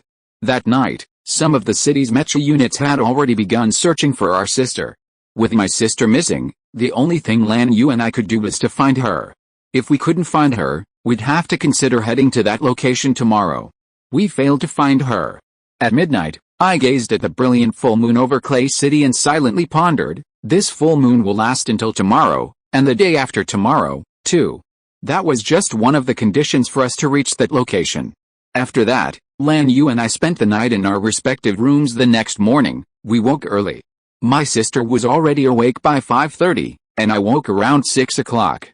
We washed and dressed, had a quick breakfast, and it was already 7 o'clock.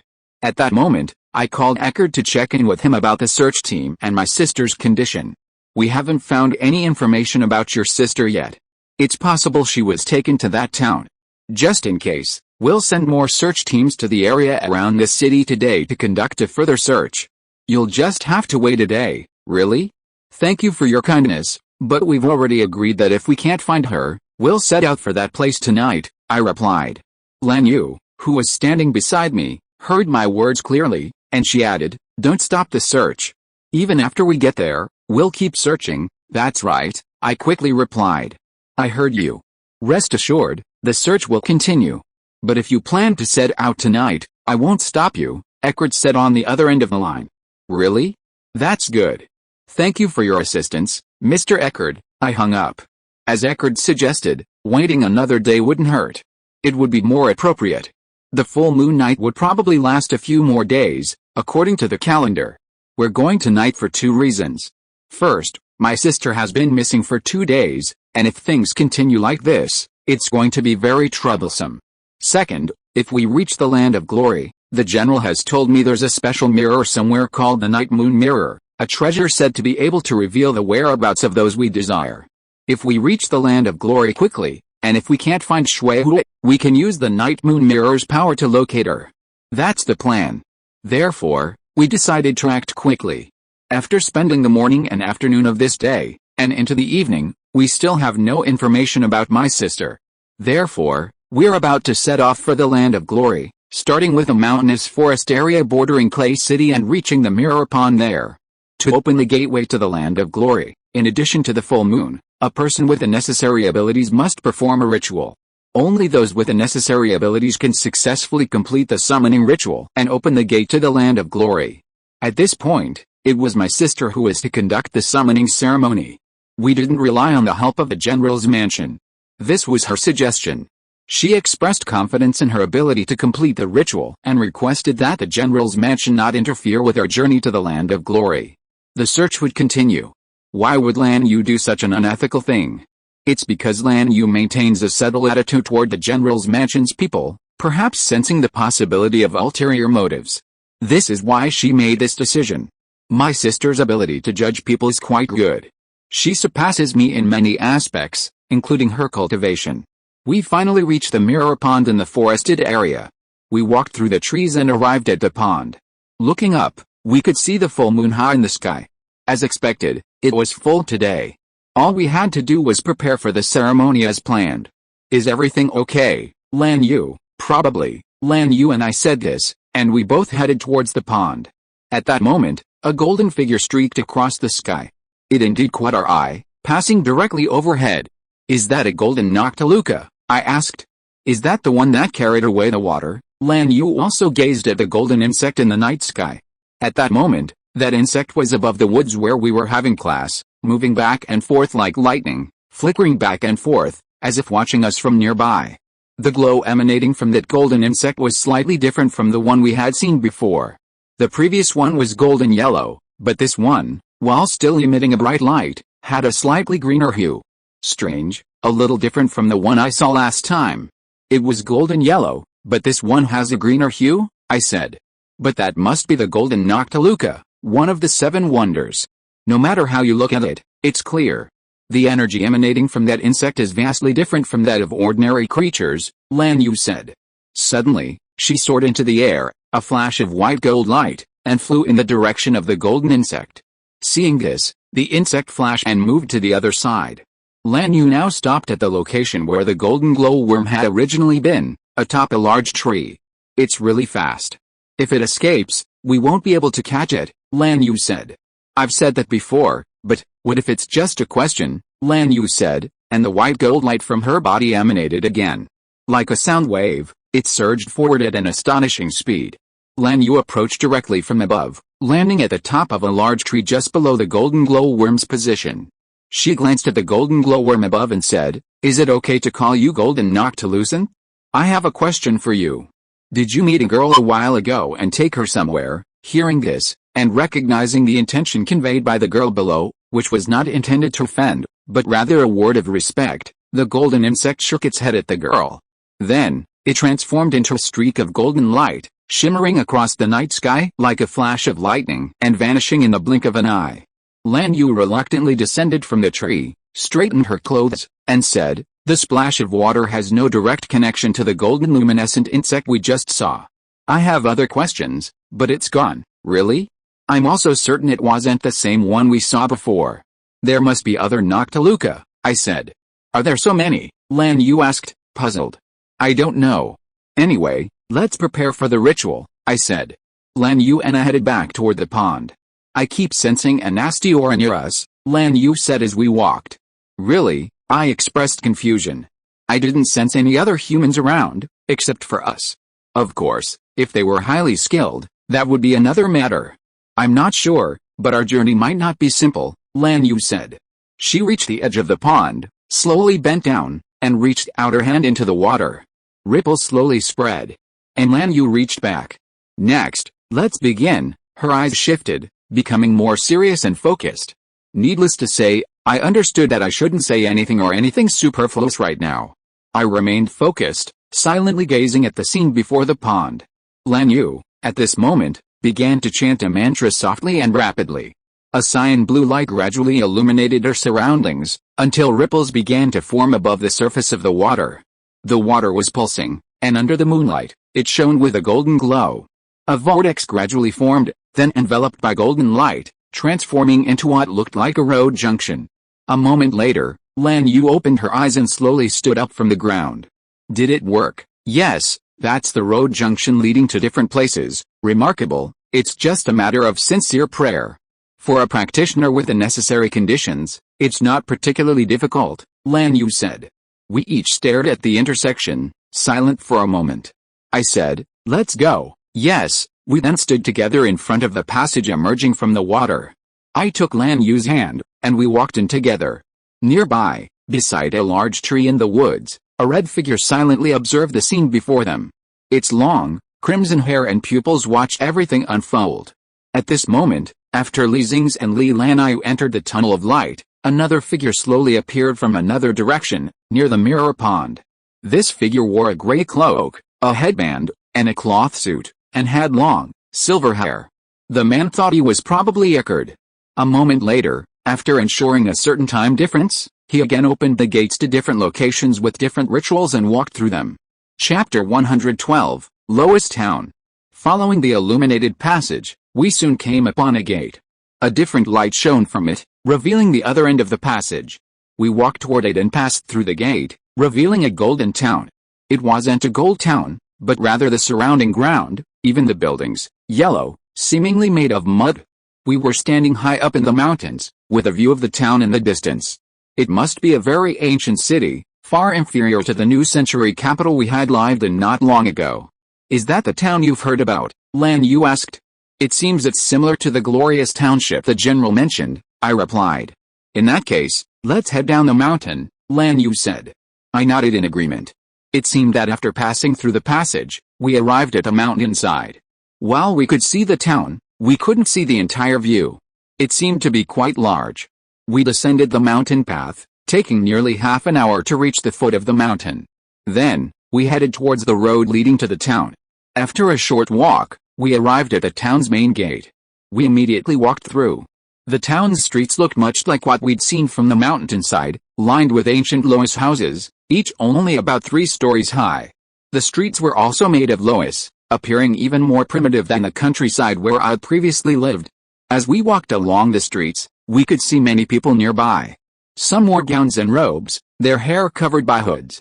These were mostly women, while many men were shirtless, some wearing tank tops, and their skin was quite dark. The weather was still quite hot. As we continued on, the next thing we had to consider was our sister. Lan Yu and I couldn't help but glance over. What should we do next? Should we ask the locals? I said. Actually, I've been searching for the scent of water since a while ago, but I can't find it. Then we should definitely ask the locals, I said. That's right. I wonder if our language can be mutually intelligible, Lan Yu said. As she said, it seems we're quite far away from them. After all, we're on the other side of the world. Let's give it a try.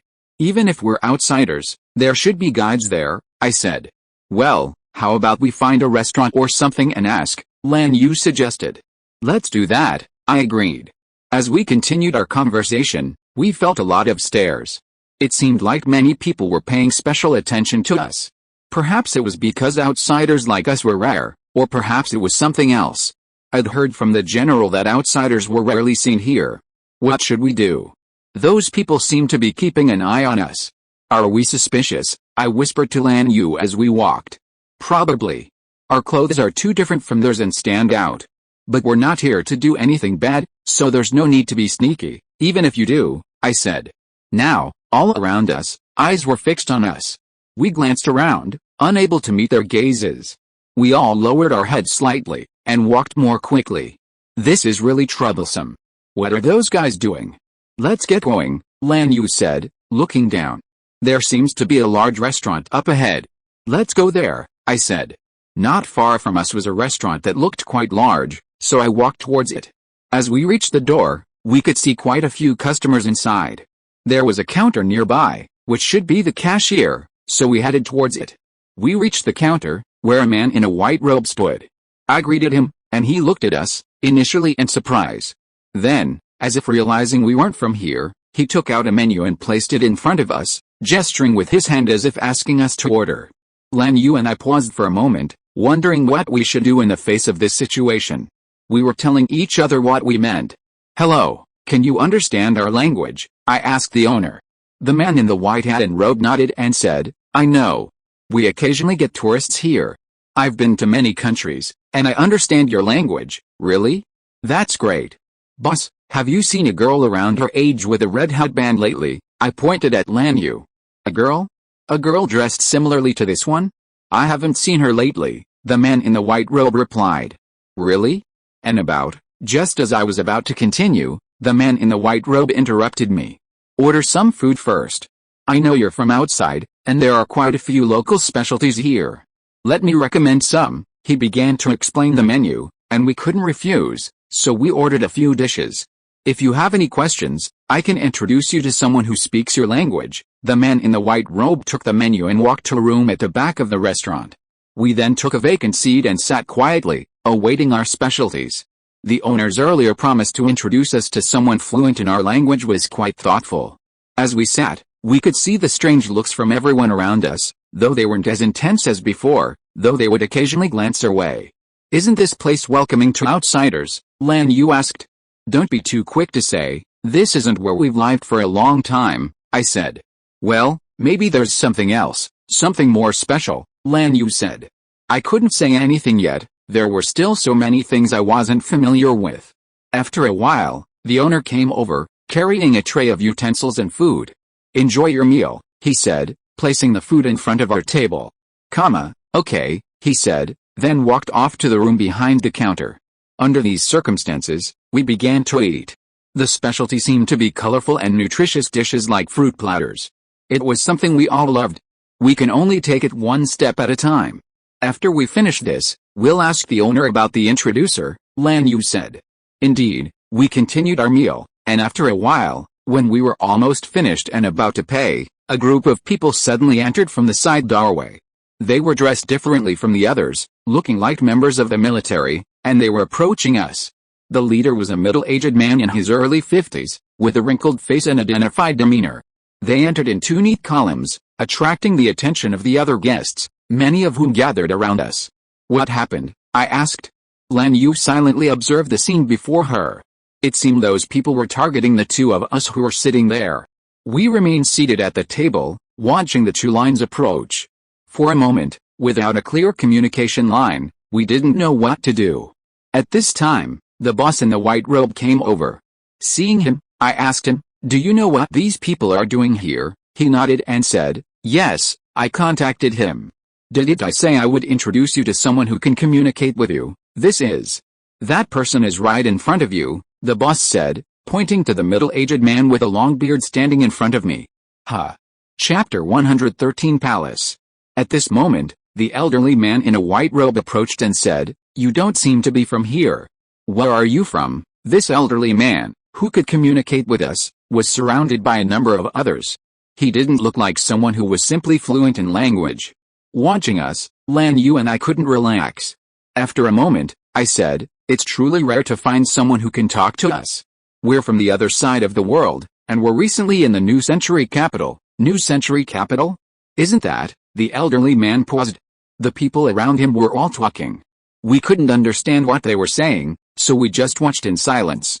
"Excuse me, who are you, and why are you bringing this group to us?" Lan Yu asked.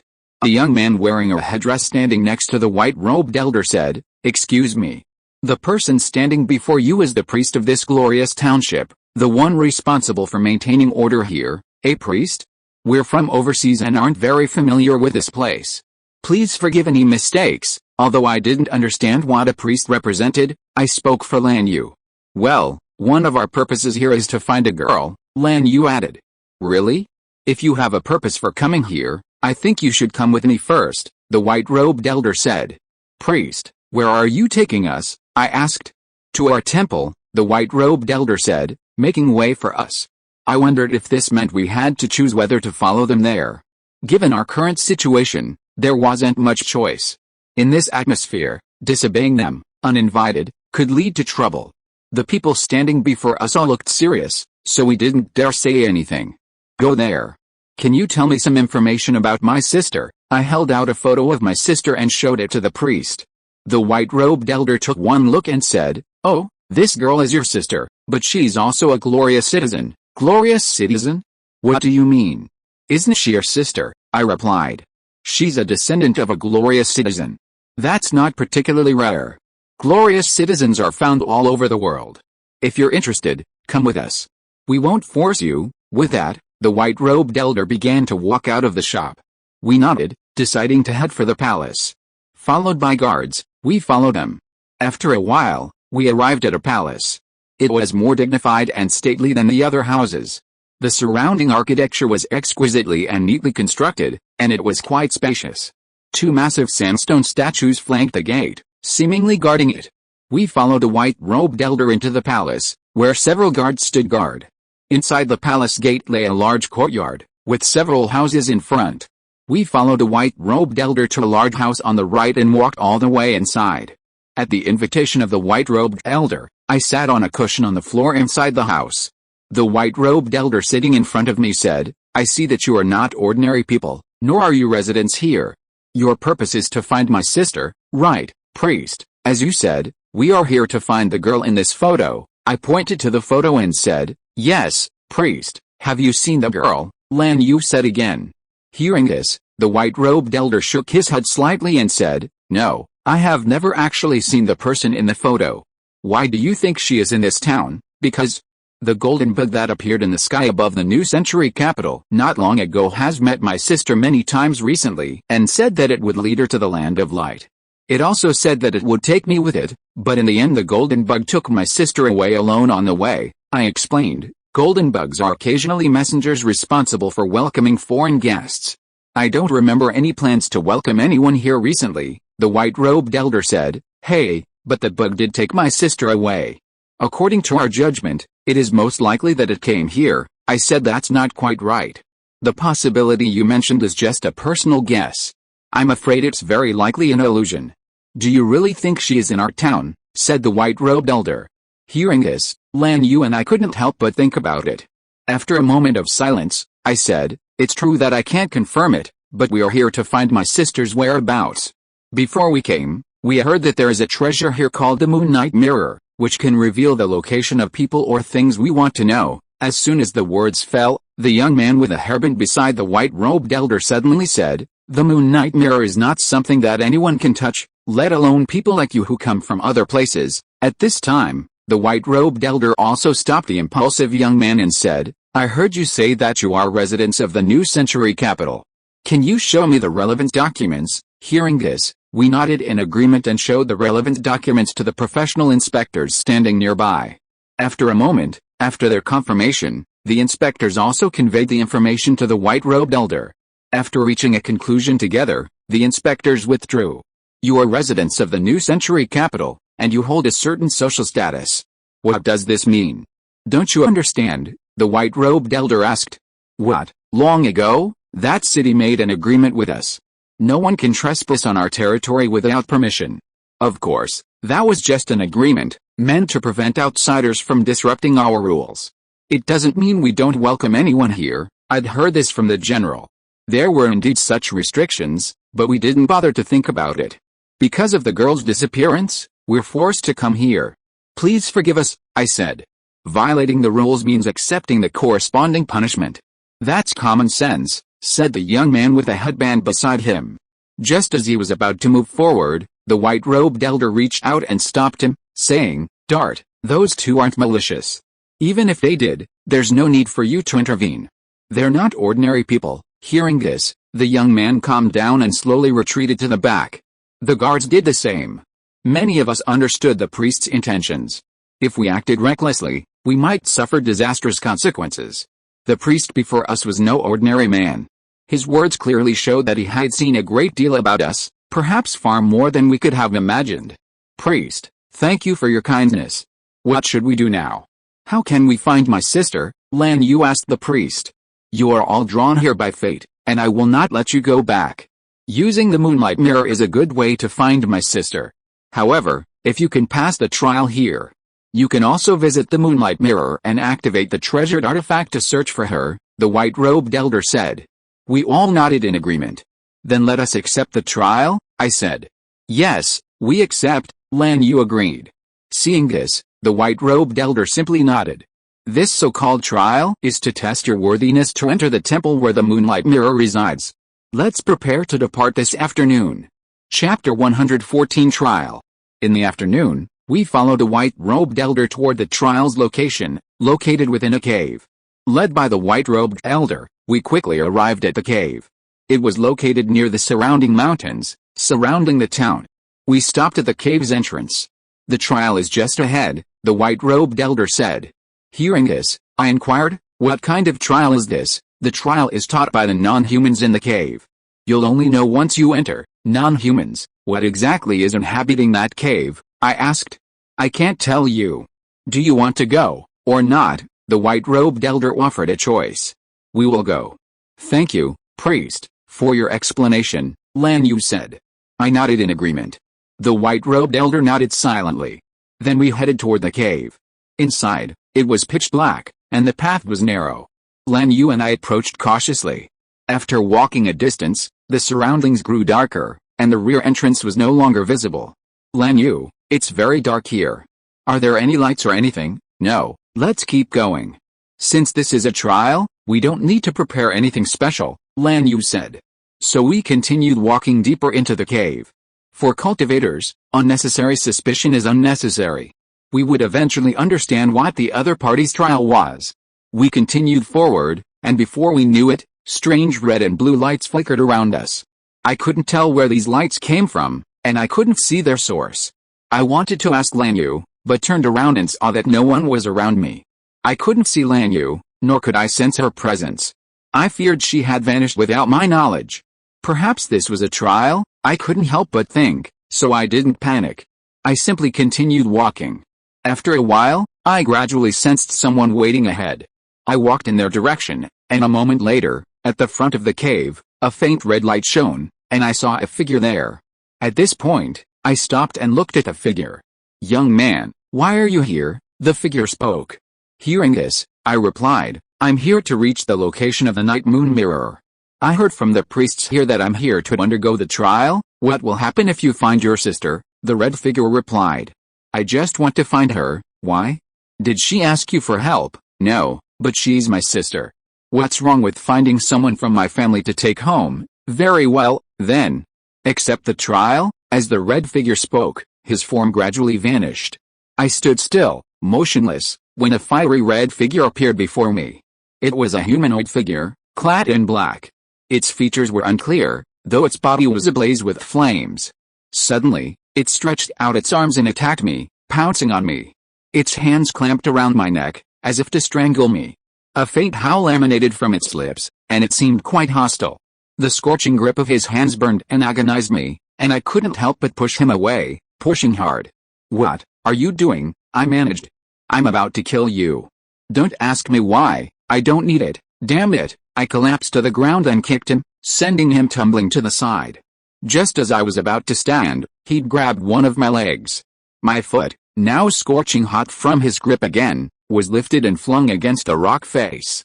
I barely managed to keep my balance against the wall. "This is a test, so the way I pass it is to defeat you," he smiled. "You want to defeat me? If you don't deny it." "I'll do it," I said, slowly rising to my feet. The previous blows had nearly stretched my body to its limit. "Deny? What's that?" "I don't need an explanation," he charged, swinging another punch at me, but I dodged and returned it. I swung a punch at him, but my hand burned. His body felt like burning steel, but it was only a human form. I could strike him back, landing several blows and pushing him back a distance. The fiery black figure staggered twice, acting unperturbed. Instead, the flames on his body seemed to have been affected by something, and he intensified. The blazing figure instantly approached, returning what I had just done to him with double the intensity. I had no idea what it was. I leaned against the rock face, already covered in wounds. "You, man, that's all you've got. I don't need an explanation." Just as I was considering how to pass the trial, the fiery figure charged at me again. I opened my sign defensive barrier to block his attacks. In front of the sign barrier, the figure repeatedly pounded with fists. The sound of punches resounded, each one powerful. After several attacks, my sign barrier could no longer withstand the force, and with a final blow, it shattered. For a moment, the distance between me and the man widened. My only remaining option was to summon my sword. But I wasn't sure if that would defeat him. Before that, was the purpose of this trial to defeat the enraged being before me? It remained a question. I hesitated, but further hesitation would risk getting me killed. There was no time for hesitation. I summoned my sword, determined to challenge him. The answer lay in that duel. With a low shout, I engaged him. No longer considering anything, my only priority was survival. The flash of sword and the fiery figure clashed continuously, back and forth for countless blows. I attacked him relentlessly, and he attacked, dodged, and defended. This continued for a while, and then, under my sword strike, the fiery figure slowly retreated 2 steps and ceased attacking. By this point, I was exhausted, panting and adjusting my body. "What a formidable fellow," the fiery figure sneered. Suddenly, a gust of wind blew, a strong wind that came with such force that it hit me almost imperceptibly. For a moment, I struggled to keep my balance and was blown back. Sweeping me up, I was thrown toward the nearby rock face. Fortunately, I stabbed my sword into the rock face, mitigating the impact and hanging high in the air. The fierce wind continued to whip me around, and I could only hold on to my sword for support. Then, a torrent of wind-blown sand and stone lashed my body, stinging me. Before I knew it, I could no longer see the fiery figure in black. He seemed to have vanished without a sound. Those things, perhaps, were hallucinations. This was a trial, and I accepted it, yet I didn't even know what the question was. "How is it? Is it painful, uncomfortable, helpless?" The voice came again from not far away. "What is that?" I replied. The wind grew stronger, even my sword couldn't hold on. As I detached from the rock, it ripped free from the wall, and I was blown away by the wind. I tried to steady myself with a blue-red cloud, but a huge wave of water suddenly came from behind, swallowing me up. In that instant, I was swallowed by the water, surging into the current. I kept moving in the turbulent water, trying to escape, but wave after wave of water swept me into a whirlpool, making escape impossible. Amidst this whirling water, I couldn't help but calm down. All around me was a vast ocean, and I was being swallowed by the water. In the air not far away, the fiery red figure was laughing. How is it? Interesting, isn't it? It's just an illusion. What's so interesting about it? Have you figured out how to defeat me? The other person asked. I remained silent. Why aren't you talking? I had nothing to say. This was my trial. Gradually, the fiery figure vanished from the sky, and with it, the water and strong winds vanished. Then, a scene appeared before my eyes, a feeling I couldn't describe. Where is this scene? Nowhere. It's your memory, my memory. Yes, really, don't you doubt it? I've never understood my memories of the past, and that's just the past. You say I did something, and I have nothing to say. If there's someone suffering right now who needs your help, but she's not your sister, would you help her? The fiery figure said. Not far away, in the sky, a woman bound to a cross appeared. I will help those who need it. So, it's not just my sister, but everyone else too, the woman imprisoned in the cramped, dark place, my family, friends, the students at school, the residents nearby, and so on. Pretty much, this trial is to test your heart, to see if it will be clouded by blind anger, ignorance, and greed.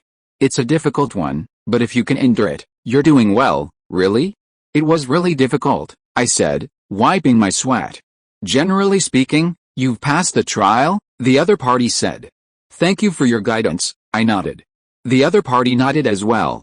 Where are we going next? We all knew the place they were referring to. Yes, I'm going to the location of the night moon mirror, I said. Everyone will eventually face death, and your journey will eventually end. The faint red figure vanished at the words of the other party. It seems this is a trial. On the path of cultivation, cultivating the mind is more important than cultivating the body. This is also a test to see if my mind will be drawn away by external circumstances. I barely passed. With my limited skills, I'm not sure what I'd do if I tried again. But it's time to leave here now. There are no strange lights around, and that non-human creature seems to be gone. Chapter 115 Heading to the temple. After that, I walked out of the cave and soon followed the path to the entrance. The sunlight was glaring outside, and I could see several figures not far ahead. Among them was the elder in white robes, standing in the middle, waiting for us. Seeing this, I walked towards the elder in white robes. When I reached him, I said, I have passed the test. Is that right? He replied, indeed.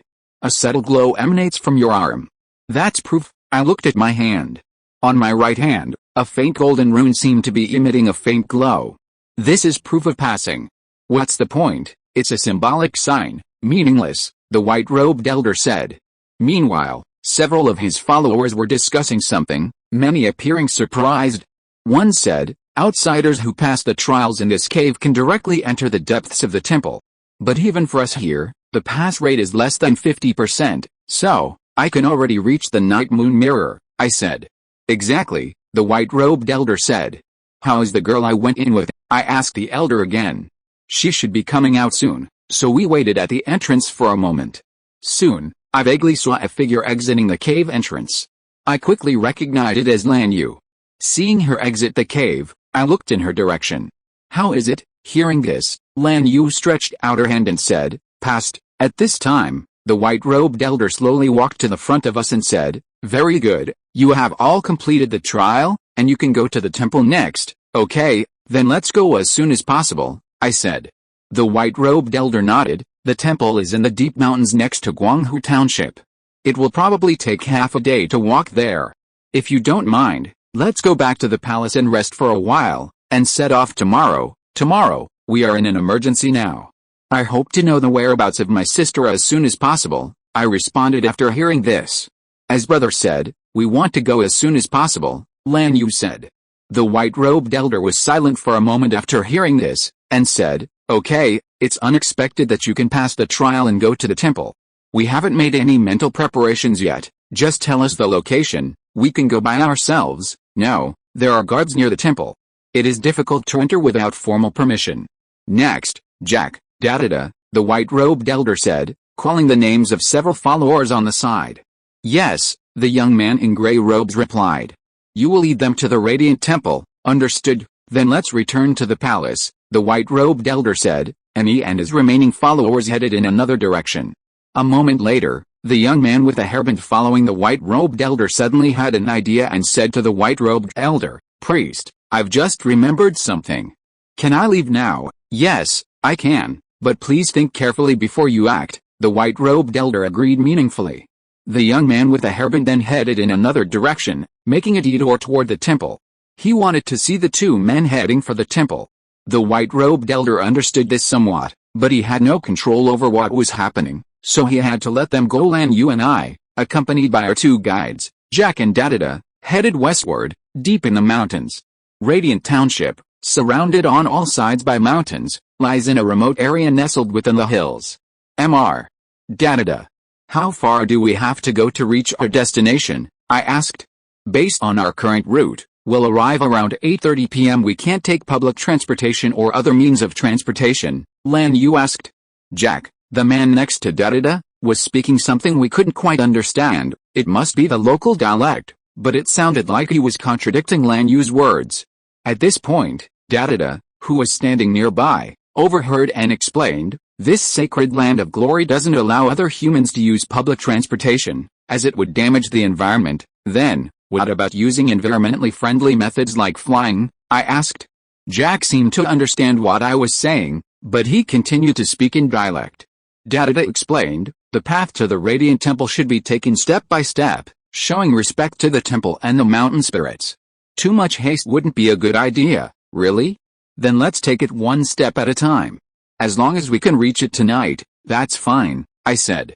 We discussed it for a moment, then continued on our journey to the Radiant Temple. An afternoon later, as the sun was setting, we arrived at the deep mountains at the border of Radiant Township. There we stopped to rest. After walking for several hours, we were tired, as were Jack and Dadada. We stopped by the riverbank. Dadada and Jack drank water. We had also drunk water along the way. This place was close to nature. There was no smell of steel or electronics, and the water seemed clear. We washed our hands and feet in the cool water, as it was very hot here. After cleaning up, we rested for a while by a tree before resuming our journey with Dadada and Jack. Next, we headed deep into the mountains. The path was difficult in many places, and we all struggled to navigate it. Night fell, and the moon was already high in the sky, illuminating the night sky. It's almost 8 o'clock. Are we almost at the Temple of Glory? I asked. Yes, there's only one last section of mountain road left. Once we cross it, we'll see the temple, Dadada said. With that, we continued on our way. The occasional cries of wild animals could be heard in the mountains, but fortunately, we encountered none along the way. We successfully crossed this mountain. Not far away, atop another peak stood a massive palace. I could see it from the peak. Is it there? Yes, it's just a short distance to that mountain.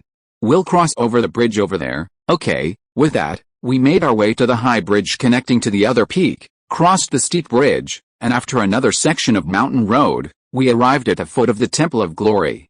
We're finally here, Lan Yu sighed. We continued ascending the stairs, following Jack and Dadada to the temple's entrance. It was a vast, ancient temple. Beautiful structures surrounded it, and the overall appearance was remarkably majestic and expansive. It truly was a place worthy of being called a temple, emanating a myriad of fragrant and wondrous auras. It was a place of exceptional feng shui, supposedly protected by the god of light. If you're listening to this novel on a channel other than Fanfic World, it means they downloaded and uploaded it without effort. We cordially invite you to visit our channel, Mundo Fanfic Novelis. There you'll find the original version of this story and you can explore many other novels of various genres. We're waiting for you to immerse yourself in a world of incredible novels. Chapter 116, Temple Guardian. Several guards stood guard at the temple entrance. Led by Dadada and Jack, we entered smoothly. We crossed the steps at the main gate and entered the temple. A wide path stretched out before us, surrounded by flowers, plants, and trees. It was a vast area, and many of the trees from the deep mountains fell within the temple grounds. A stone staircase lay ahead, and we followed Dadada and the others up it. We still have a ways to go. The night moon mirror you're going to see is deep within the temple, Dadada said. Really? It's really huge here. I looked around. Flowers and trees filled the surroundings, and buildings stood at regular intervals, neatly arranged around the temple. Indeed, I got lost a few times when I first came here. With that, we continued up the mountain, following the stone steps. Meanwhile, a young man wearing a headband arrived from the nearby woods. This man knew the shortcut to the temple and had arrived before Jack, Dadada, and the others. The man thought, they've actually made it here. I've also gone through so much trouble getting here before, they've made it in just one day, while it took him hundreds of times longer. Furthermore, the two men were heading for the Night Moon Mirror, a place he'd never even been to. He wondered how wonderful it would be to see what was there. Unconsciously, the man wanted to follow them deeper into the temple. Lanyu, Dadada, and I ascended the stone steps, and after several turns, we were heading deeper into the temple. The deeper we went into the temple, nestled in the mountains and forests, the denser the trees grew. I could faintly sense a mysterious inspiration within.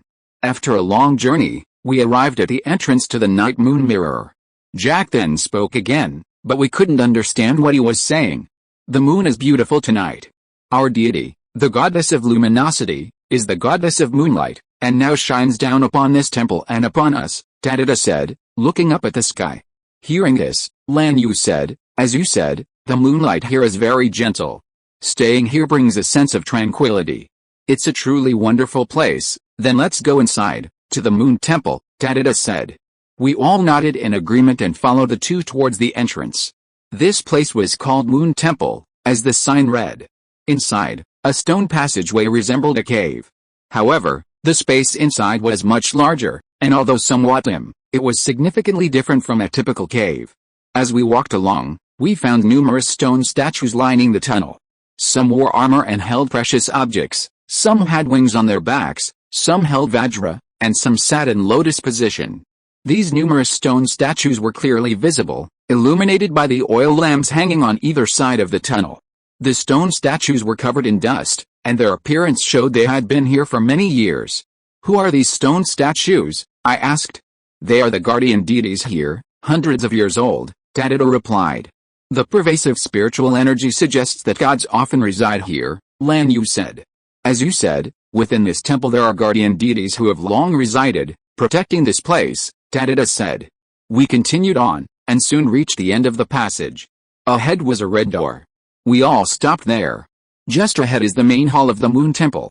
We'll stop here. To the right of the temple is the path to the Night Moon Mirror. You two go, really. Jack said something else, and Dadada explained, guardian deities often reside within the temple. We shouldn't disturb them at this time. It's worth mentioning that the Night Moon Mirror should be at its most powerful at this time. You can find whoever you're looking for, no matter where they are, I see. Thank you for your guidance, I said. Hearing this, we felt more confident. With the help of our two guides, Lanyu and I opened the red wooden door. We stepped inside one after another. Unlike the outside, the interior of the temple had a tiled floor and the surroundings appeared vast and exquisitely crafted. Each tile had a distinct texture, suggesting a very neat and tidy place. We walked into the temple. Several statues, some bronze and some gold, lined the perimeter, and we made our way deeper. After passing a long corridor, we arrived at a circular hall. A goddess statue stood in its center, beautifully illuminated by the moonlight from the skylight. This was probably the statue of the moonlight goddess that Dadada and the others had mentioned. There were two entrances ahead. The left passage was blocked by an iron gate, while the right was open. According to Dadada and the others, I should take the right passage to reach the Night Moon Mirror.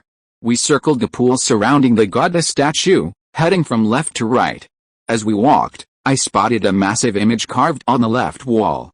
It was a majestic, almost human-like figure with a pair of enormous wings, resembling both a dragon and a lion. What is this? I asked. Lanyu, upon hearing this, came over to look, looking confused. Is this the guardian deity of this place? She asked. It's the god of light, Gentacloid, a voice called from the side. We glanced back, but for a moment, we saw no one. A moment later, a faint speck of light appeared above us. A woman in a white robe appeared above us, a pair of pure white wings on her back, hovering in midair. Who are you? I asked. The woman's head was obscured by a white hood, making it difficult to see her face. The guardian of the temple, the other party said. Really? Excuse me. We are going to the depths of this temple, where the night moon mirror is located. No, something bad will happen tonight, the Guardian said. Does this have anything to do with our search for the night moon mirror? Lan Yu asked after hearing this. Yes, it has a lot to do with you. Then what should we do? I asked the Guardian. Leave here? No, that's a bit. If we can find out where your sister is, we can discuss it, I said again. I don't know, but your sister is also closely related to this incident, the Guardian said. Guardian, there should be a common way to solve the problem. Do we just need to leave here? Lan Yu asked. After hearing this, the Guardian in the sky was silent for a moment and said, as you said, I don't want trouble to happen, but it's hard for me to decide. What is going to happen? I asked. Someone is probably trying to do something. I don't know who it is. But it is related to the imprisoned room, the Guardian said. The imprisoned room she pointed to was the passage to the left, blocked by numerous chains and runes. Since even you don't know, why don't we go to the night moon mirror and use the power of the full moon to find the so-called mysterious person, Lan Yu said. Upon hearing this, the Guardian spirit said, as you said, the moon night mirror now possesses immense power. Then please allow us to go. After we find my sister, we will also find the whereabouts of the person you mentioned, I said. At this moment, the female Guardian spirit was silent in midair for a moment, then said, all right, go quickly and return soon. Thank you very much. We nodded to the Guardian spirit and walked towards the right passage where the night moon mirror was located. Chapter 117, Riot. With a guardian deity watching over us, we entered the temple's right passage.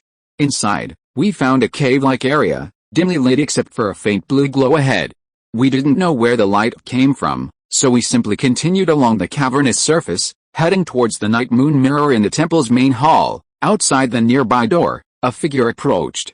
A young man with long hair and a green headband. He followed the two previous people to the temple entrance. He had waited until Dadada and Jack had left before daring to approach.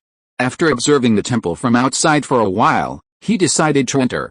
This place is typically only used by practitioners on special occasions for gathering, rituals, circumambulation, and other ceremonies. Dart himself had been there less than 5 times, and he had never seen the night moon mirror behind the temple. He was eager to take a look inside. It might be a rare opportunity, he thought. After carefully surveying the area, Dart decided to infiltrate the temple alone. He pushed open the door and walked through. As Dart stepped through the temple's gate, 3 more lightsabers pierced through, landing on the ground in front of him. The sudden attack startled Dart slightly. What's going on? Suddenly, a white-robed woman appeared in the sky not far from the temple. Are you the guardian deity? This is the first time I've seen one. I'm honored. Dart was overjoyed to see the white-robed woman in the sky, believing his trip here was worthwhile. He remembered that many in his clan had seen the temple's guardian deity, but Dart hadn't, and he felt as if he wasn't destined to see one. As he continued jogging toward the front of the temple, several more lightsabers pierced through the air, blocking Dart's path, startling him again. What are you doing here sneaking around? Asked the guardian god. The guardian god had noticed the young man a moment ago, and he had been looking around the temple for a long time. Hearing this, Dart thought that the guardian might think that she had ill intentions, so she said, "You misunderstood, Lord Guardian. I am from the Croyd clan. As for the danger, the 2 people walking in front are greater, aren't they?" "That's not true.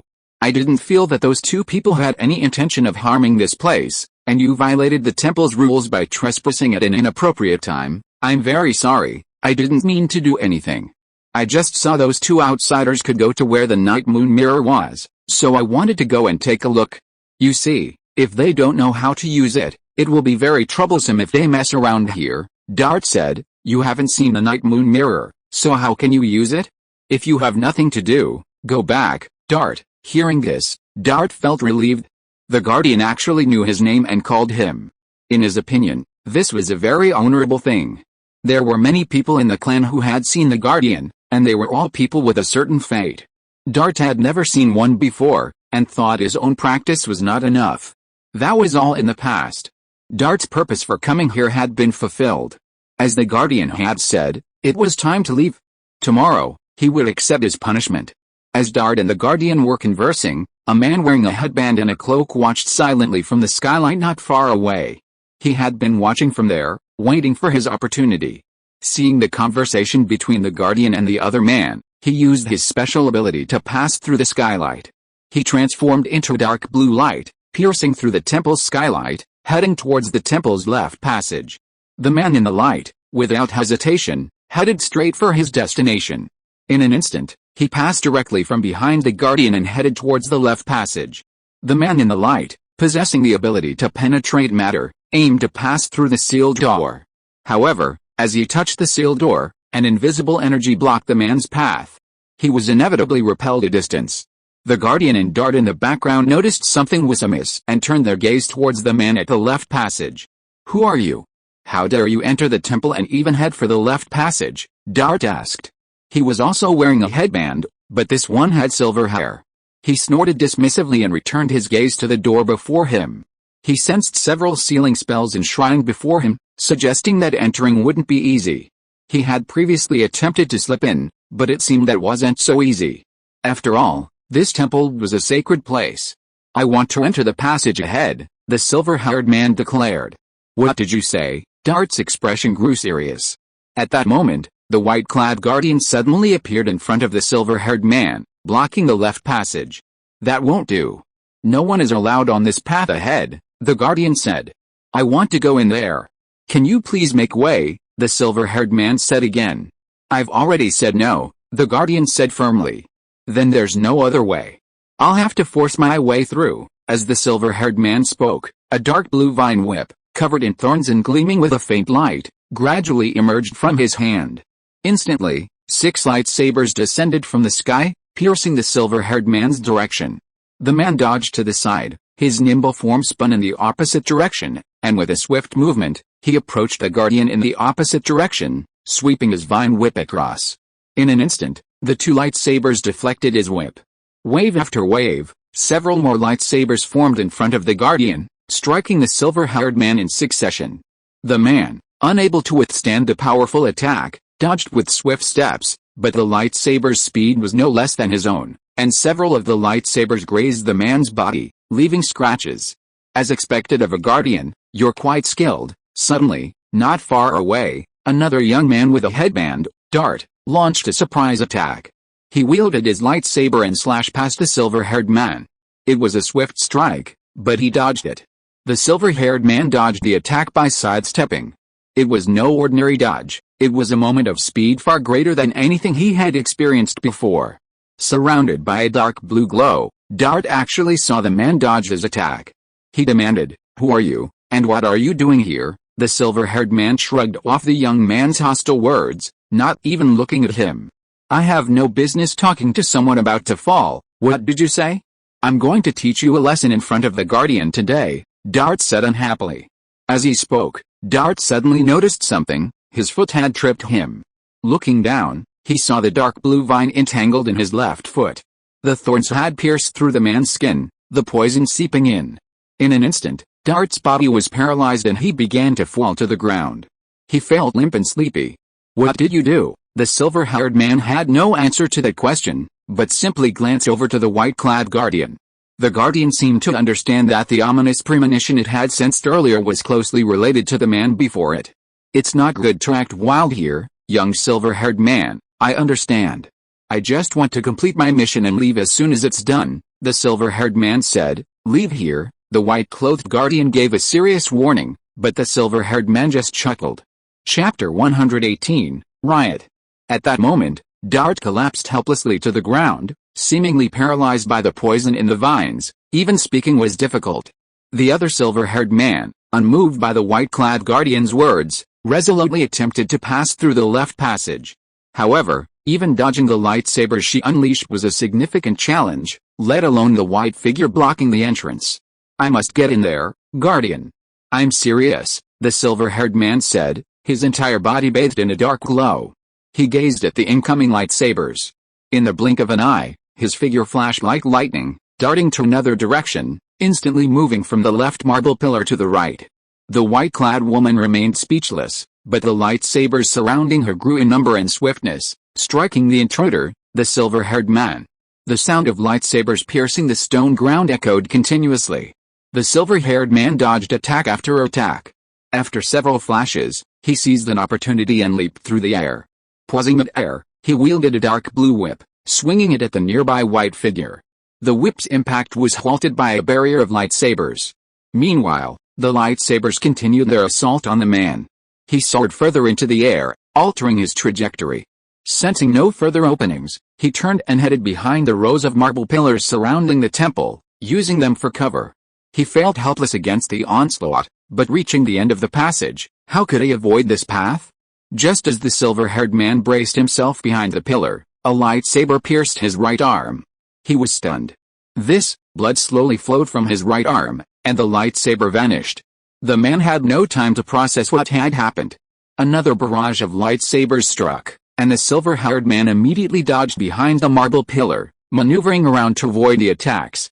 Instantly, he leaped into the air, leaping from one marble pillar to the other. With a single step on another, he changed direction again, darting through the air above the temple like lightning. After dodging multiple lightsabers, the man seized his opportunity, swung his vine whip, unleashing its spikes and striking the white figure in the sky.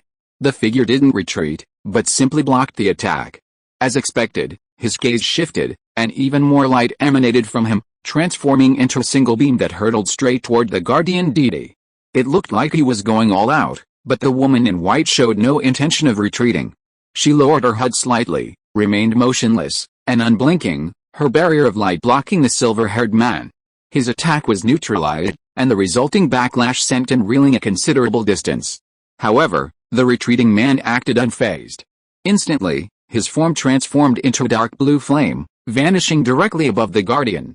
To the left and right, 3 silver-haired men transformed into 3 pillars of light, charging forward simultaneously.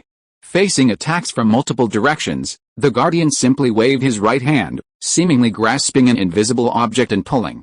Instantly, the silver-haired man hiding behind the marble pillar was dragged out, half dangling in midair. The 3 attacking blue pillars of light instantly dispersed and vanished. What is this? Eckhard wondered. A moment earlier, Eckhard had moved through the air, following the surrounding stone pillars in multiple stages. Along the way, he had used his power to create a clone, hiding behind the marble pillar, waiting for an opportunity to strike. But as he launched his attack, he felt something tug on his arm, dragging it out in a flash. It's about time you gave up on the idea of entering the temple's depths. You're still naive, the white-clad guardian said. As expected of the messenger protecting this temple, Eckhard said. He could already see the part being dragged along. It was the lightsaber that had pierced his hand earlier. Now, it was also in his own hand, but its shape had changed. It pierced his arm like a chain, the other end of the chain connecting to the guardian's hands. But you've been caught too, Eckhard said. He tugged at his vine whip and observed carefully. It had unknowingly entangled the white-clad woman's foot. It was precisely when the first clone charged at the guardian and then fell, exactly when the 3 beams of light struck simultaneously. I see. But I still advise you to leave quickly, otherwise, the guardian said. At this moment, several lightsabers gradually materialized in the air, seemingly aiming at the silver-haired man. Are you going to strike me down? In this temple, the bloodstained temple, Eckhard asked. The guardian god remained unmoved, silently gazing at the man before him. Suddenly, a commotion erupted from the depths of the temple.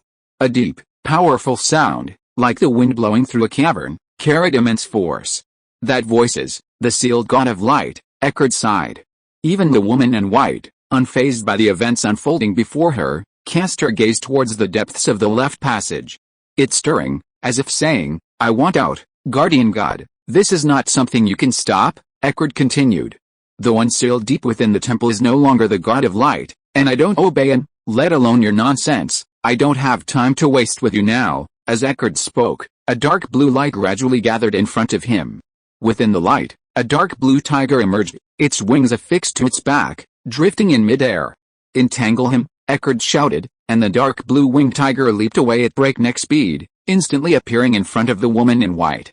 With her feet restrained by vines, she was unlikely to dodge. If she did, she would face a passageway leading deeper into the temple. Using her strength to clear a path, the tiger leaped towards the woman in white. Its powerful force pierced through the defensive barriers. The tiger's paws pinned her body, sending her careening to the side. Together, they collided with a nearby marble pillar. The dark blue tiger roared, and a portion of its body transformed into dark blue vines, entangling both the guardian deity and itself around the marble pillar. I am known as the Wings of the Sky in the New Century capital. I'm quite powerful, aren't I? Eckert said, heading towards the sealed door in the left passage. The woman in white, on the other side, was completely restrained, unable to move for a moment. These aren't ordinary vines. They're a special sealing technique designed specifically for those of you with supernatural powers. They can't completely contain us. This will buy us time, but we'll just wait here quietly for the outcome, Eckert said as he approached the sealed door on the left. After a moment's observation, he realized it was sealed with at least 3 layers of seals. The runes on the door were entwined with chains, and the entrance itself was a barrier. Access would be impossible for ordinary humans, non-humans, or other creatures. However, Eckert was well versed in this area. With a few hand seals and incantations, he quickly broke through the runes. The next 2 seals were even more powerful. Using ordinary methods wouldn't be enough for his own cultivation, so Eckert drew on the power of others. A dark aura gradually emerged from his hand. He extended his hand forward, and the dark aura enveloped the door's seal. With a collision, the chains fell away, and the door opened. "What are you going in for?" "Nothing, I don't need an explanation," Eckert said. Then he walked toward the door, never looking back. Even so, the moon was as bright as ever, and the goddess of moonlight remained the same. The only thing that spoiled the scene was the bound woman in white and the other man lying on the ground. She herself vaguely understood what had become of her. When it was inevitable, it was inevitable. "Guardian God. I'm so sorry," Dart said simply, lying on the temple grounds. "It's okay. This isn't your fault. Perhaps the God of Light, sealed here for so long, will emerge." What would happen then? Neither of them could predict. Chapter 119 Liberation. Lan Yu and I walked deeper into the passage. As we walked, we began to hear a gentle commotion, coming from outside the temple and from the other passage. We ignored it and continued on, heading deeper into the cave. After a short distance, we gradually reached its deepest point. Not far ahead, a faint light shone, a light from above. Ahead was the end, and there was a gap where moonlight filtered in. "That's where the night moon mirror is," Lan Yu said. "It should be," I suggested. There was a platform ahead. We walked towards it. In front of it was a red carpeted path. We walked up and arrived at a hexagonal pool in front of the platform. Inside, a round mirror rested on the water's surface. We all knew it was the night moon mirror, so we approached it and observed. Activating the night moon realm is simple: a single prayer, a clear thought conveying to the round mirror what you wish to see. Whether alone or with someone else, it didn't matter. After a glance at each other, we prepared ourselves, closing our eyes simultaneously and projecting the image of the person we wished to see into the night moon mirror at the center of the pool. This continued for a while until we heard the sound of dripping water in front of the night moon mirror. We both opened our eyes and peered into the mirror. Ripples gradually spread across the mirror, and then a scene emerged from the reflection. In a dimly lit area, my sister's figure appeared bound. The darkness prevented us from determining where that place was. But the night moon mirror could see more than that. If our current location was unclear, we could search through our memories. Then, on the other side of the night moon mirror, a scene appeared in the water. It began with my sister and I following the golden light bugs toward Clay City, and the image quickly flashed by until my sister was taken away from the pool on the outskirts of Clay City, where the image slowed down. When my sister Shuho was carried away by the golden bugs, they weren't heading to the so-called land of glory. It was just their sheer speed that gave me the illusion they'd left. After disappearing from my sight, they advanced a short distance before teetering towards Clay City. Then, they headed towards the general's mansion, breaking into it at breakneck speed. The security was light at the time, making it easy to infiltrate. The golden bugs then led my sister to the dimly lit conference room and presented themselves to the general. The general and my sister exchanged a conversation, and were then led to a hidden chamber within the mansion, a trap. That's where my sister is now bound. We've now understood the situation. So it seems that it was the general who abducted Shuhua, I said. Yes, it seems that Golden Bug is the general's original spirit, Lan Yu said. What's going on? Why did that guy do this? I said. I don't know. All I know is that my sister is inside the general's mansion. We have no choice but to go back there and rescue her. That's right, I replied. To understand that man's motives, I'm afraid we're still missing something crucial. He abducted my sister and then told us how to find her. At that moment, a loud noise came from the other side of the temple. The ground we were standing on seemed to shake slightly. Something seemed to be moving from the other side. That was the hall where the God of Light was sealed. There, a huge square crystal, bound by several iron chains, was hung on the temple wall. I feel the god's cry, Eckert said softly. He then pulled a golden key from his pocket and walked towards the ceremony platform. When he reached the wall, he gently placed the key there. Then, the key, emitting a golden glow, appeared in midair and slowly extended along the crystal. It was the key to unlocking the seal, and it was currently in Eckert's possession. As the key entered the crystal, golden light suddenly emanated from it, and the surrounding chains fell away. A golden spirit instantly emerged from it, flying off in a distant direction. For a moment, the white-clad guardian outside the temple also saw the retreating figure, having just escaped from her restraints. This also alleviated Dart's poison. "What is that?" Dart asked. "The soul of the God of Light." Afterward, Lan Yu and I emerged from the cave one after another. Outside the temple, we saw the white-clad guardian again. "You're back. How's the situation?" the guardian asked. "My sister's been kidnapped. Probably by the general of Clay City, the new century capital," I said. The white-clad guardian fell silent upon hearing this. "What was the commotion just now?" Lan Yu asked. "The soul of the God of Light left from here. Is this bad?" "I don't know. I can't judge whether it is good or bad." At this time, another man, Dart, also came over and said, "The reason for this is fundamentally because you came here, aren't you, Dart?" "Why are you here?" I asked, puzzled. Dart didn't look in a good mood at this time, so he wanted to respond. Before that, the guardian god said, "Since it has happened, there is nothing to say. The temple should not be affected. However, it is difficult to say about the things on the other side. This matter is more or less related to you, so I can't say much," the guardian god said to us. "Really? It seems so. No matter what happens next, we have to return to Clay City as soon as possible," I said to the guardian god. "Let's stay here for a day tonight," the guardian god in white said, and her figure disappeared from the air. After that, we left the temple. Outside the temple, Jack and Dadada were waiting outside. When they saw us coming out, they walked towards us. "What just happened in the temple?" Dadada asked. "According to the guardian spirit, it seems the spirit of the God of Light has left." "Did the spirit of the God of Light emerge from its seal?" "I learned this from the guardian spirit." "Let's ask the other person who entered the temple for details," I said. At this moment, another person, Dart, emerged. He was the one I was referring to. Dadada and Jack then questioned Dart about what had happened. As planned, we would stay the night. That night, they arranged for us to stay in the simple residential area next to the temple. The temple residents discussed the incident. No decision had been reached on what to do. A meeting would likely be held tomorrow. Chapter 120 Return. The next morning, we woke up early and headed out of the residential area. It was 6:30, and a number of people were already gathered in the courtyard, discussing something. Not far away, we could see an elder in a white robe approaching. It was the priest we had met earlier, the one who had ushered us to the temple. "Priest, what do we do? The God of Light has left the temple. Where could his spirit be?" a cultivator in a gray robe asked. "I heard about this, too, so I rushed here early. Someone invaded the temple last night and liberated the God of Light spirit, as you said." Dart said the intruder was a silver-haired man with a headband and a cloak, one cultivator said. "Oh, the mention of that silver-haired man reminded me of someone else."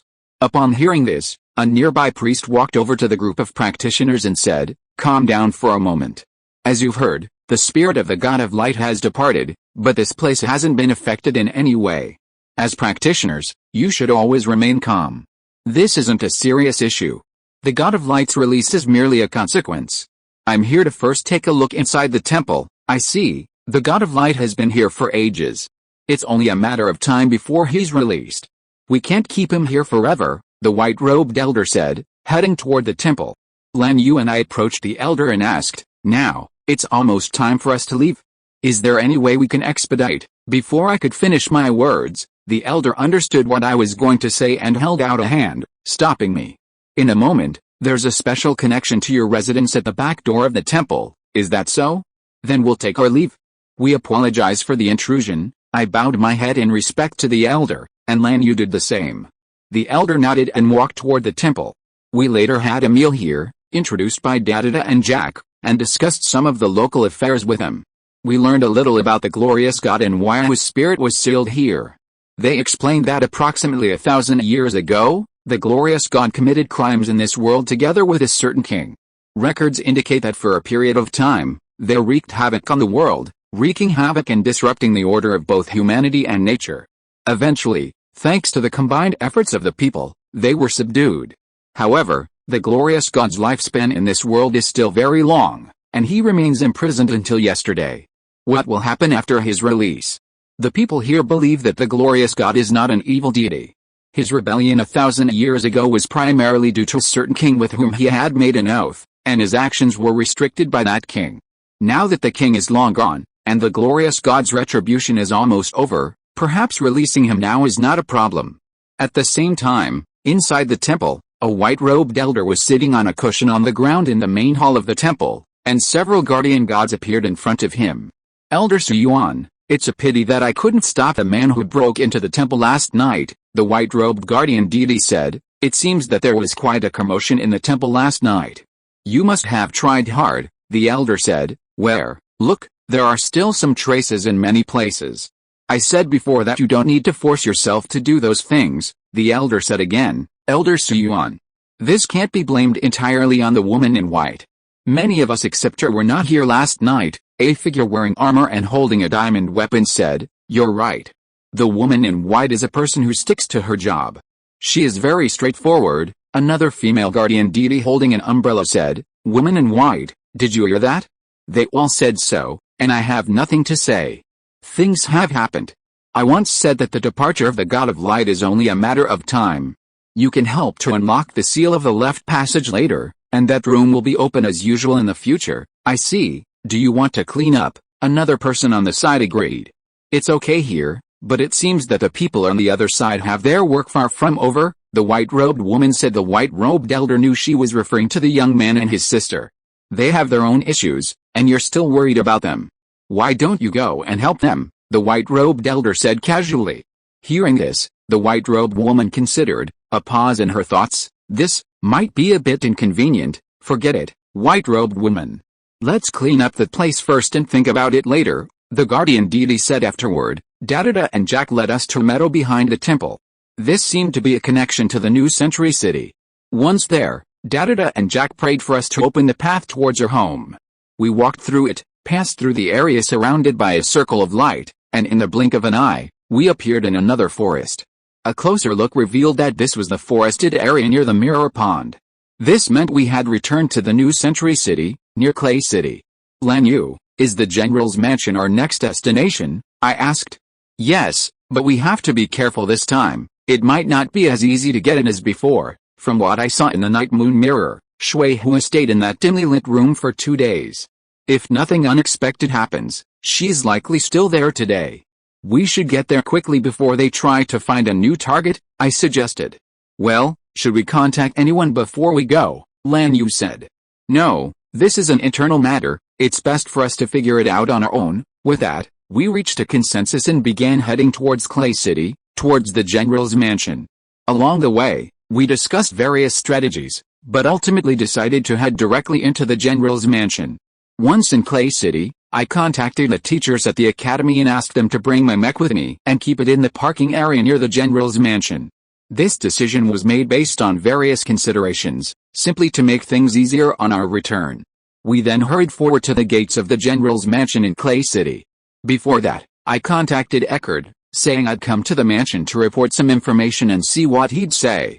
Of course, no problem, but we're in a meeting right now, so we'll have to wait a while to meet the general. Eckerd agreed briefly. I said, I'll arrive at the mansion a little later. Let my sister Lan Yu go in first. Yes, your sister is indeed an outstanding student at the St. Silver Academy. The general would be willing to meet her, wouldn't she? Eckerd said. Then it's done. See you later. I hung up. Eckerd was surprisingly easy to talk to. Despite my first impression, I still didn't think it would be so easy to get in. But it didn't matter. We had decided to enter the general's mansion, and we would get in no matter what. Chapter 121, Inside the General's Mansion. Soon after, the young girl, Li Lanyu, appeared at the gate of the general's mansion. She stepped forward, and the guard nearby, sensing her presence, said to her, Hey, "Little girl, this is the general's mansion. No ordinary people are allowed in," she replied. "I know. I have permission from Sergeant Major Lee Fen-Eckerd. I should be allowed in." "You mean Sergeant Major Eckerd?" someone nearby whispered to the guard. The guard, understanding the situation, then addressed the girl. "I understand. Sergeant Major Eckerd did indeed agree to let you in." The gates of the general's mansion opened, and she entered, heading towards the massive fortress. Following the path, they soon arrived in front of the mansion. Inside, numerous soldiers were training in an open area, and they paid no attention to the unknown girl passing by. They were headed for the second floor of the general's mansion. They had previously learned through the night moon mirror that their sister was likely buried in a secret room deep within the second floor. There was nothing wrong with going to the second floor. After a while, when she walked into the floor, Lan Yu could see a few soldiers inside. They were all waiting outside, performing their daily work. They saw a strange woman coming and asked, "Girl, where are you going?" "I'm going to the second floor to find the general," Lan Yu replied. Hearing this, the soldier was silent for a moment, and then smiled. "The general will not show up to little girl casually. I don't know who you are. We are in a meeting now, so don't go up anymore." "Really? I understand, General. We are in a meeting, but I'm sorry, I have already obtained permission to enter from Sergeant Major Eckerd." As she said that, she continued to walk towards the second floor. The soldier wanted to stop her, but thinking of the consent of Sergeant Major Eckerd, he hesitated. "Wait a minute, it's okay, I'll deal with it as soon as possible." Although the soldier shouted, he still did not step forward to stop her. Lan Yu climbed the stairs to the second floor with a word and went to where the general was. Arriving at the second floor corridor, the path there was also paved with red carpet. The general was there. Speaking of the meeting, it should be in the spacious conference room I had seen in the night moon mirror earlier, not far ahead. My sister was further up the second floor. If she hadn't been transported, she would simply need to go inside the library and push a key to enter. Of course, Lan Yu didn't have the key. Considering many things, the first thing she had to do was find the general. According to the previous plan, her brother was primarily responsible for finding his sister, Li Shuhui. Lan Yu only needed to see the general, that was all. Walking along the corridor, she knew very well where the meeting room where the general was. In front of the door of the meeting room, there were several soldiers guarding it. They all paid attention to the girl who came here. One of them asked, "Little sister, what are you doing here?" "I'm here to see the general," Li Lan-Yu said. "The general is in a meeting now. He has no time to see you. Don't say terrible things. Let's leave here, little sister," the soldier said. Hearing this, Lan-Yu shook her head, lowered her head slightly, and walked over naturally. She did not turn back as the soldier said, but moved closer to the door. "Wait, little sister, don't you understand what I'm saying?" A nearby soldier quickly intervened. "That older brother is right. Going in there casually would be dangerous," another soldier said. "I heard everything, but I also need to speak to the general at the meeting." "Wait," the soldier hurriedly asked. Seeing the girl about to enter through the main door, he moved forward to stop her. Several soldiers surrounded the girl, trying to block her out, but the girl reached out and pushed them away, naturally pushing past the soldiers. She was just a little girl, but for some reason, the soldiers couldn't stop her. For a moment, the soldiers were unable to stop her, and she pushed the conference room door open. "Damn it, this girl," Lan Yu continued to walk toward the door. The soldiers behind her hurried to stop her, but for some reason, the girl kept walking, and the soldiers behind her struggled to catch up. Some kind of magic had slowed them down. Unable to catch up with the girl in front, she walked into the conference room. At the front of the conference room, many people noticed the commotion at the door. Among them were several elite-level mech users standing on both sides of the room. They all understood that the soldiers at the door seemed to have been hit by some kind of trick, a spatial dislocation, or perhaps an illusion similar to a barrier. "General, have you summoned that little girl to this meeting today?" asked an officer in his early 30s standing beside the general. "Summon? No need. Anyone who wants to come can come. I welcome everyone today," the general said. Another row of soldiers guarding the doorway tried to stop the girl as she approached, but none of them could. "Excuse me, General, do you know who she is?" asked another bald lieutenant. "I just learned recently that she's a distinguished student at one of the 4 major Mecha Academies." He paused, looking at the soldiers who were trying to stop the girl, and said, "Enough, soldiers, hold your ground. She's just a girl. There's no need for violence. Let her come. The general's resounding voice stopped the soldiers. Seeing this, the girl headed for the uppermost part of the conference room. She was looking for the general, a fact the general, standing at a nearby table, understood. What brings you here today, Li Lanyu? The general said. General, let's have a frank conversation, Li Lanyu replied. Yes, tell me what you want to say. Hearing this, Li Lanyu spoke bluntly. You kidnapped my sister. Why did you do that? What was your purpose? I don't have any personal purpose, but most people do. I want to know how my sister is doing. Tell me where she is. With these two words, everyone around them looked at each other, puzzled by the conversation. It sounded like the general had taken someone away, and that person's relatives were now coming to her to demand their return. For a moment, a murmur rose in the air. A bald lieutenant asked, General, what on earth has happened? Is this girl talking nonsense? No, she's just telling you what she knows. The girl then added, you kidnapped my sister. Don't you deny it? I don't deny it. I know exactly what I did. I understand, even if it means losing my position, the general said. General, you're such a talker. I don't want to bother with you. I just want you to tell me where my sister is. Hearing this, the general shook his head and said, I won't tell you. Is that the answer to doing something like that? Well, I have nothing more to say. As she finished speaking, a sword materialized in the girl's hand.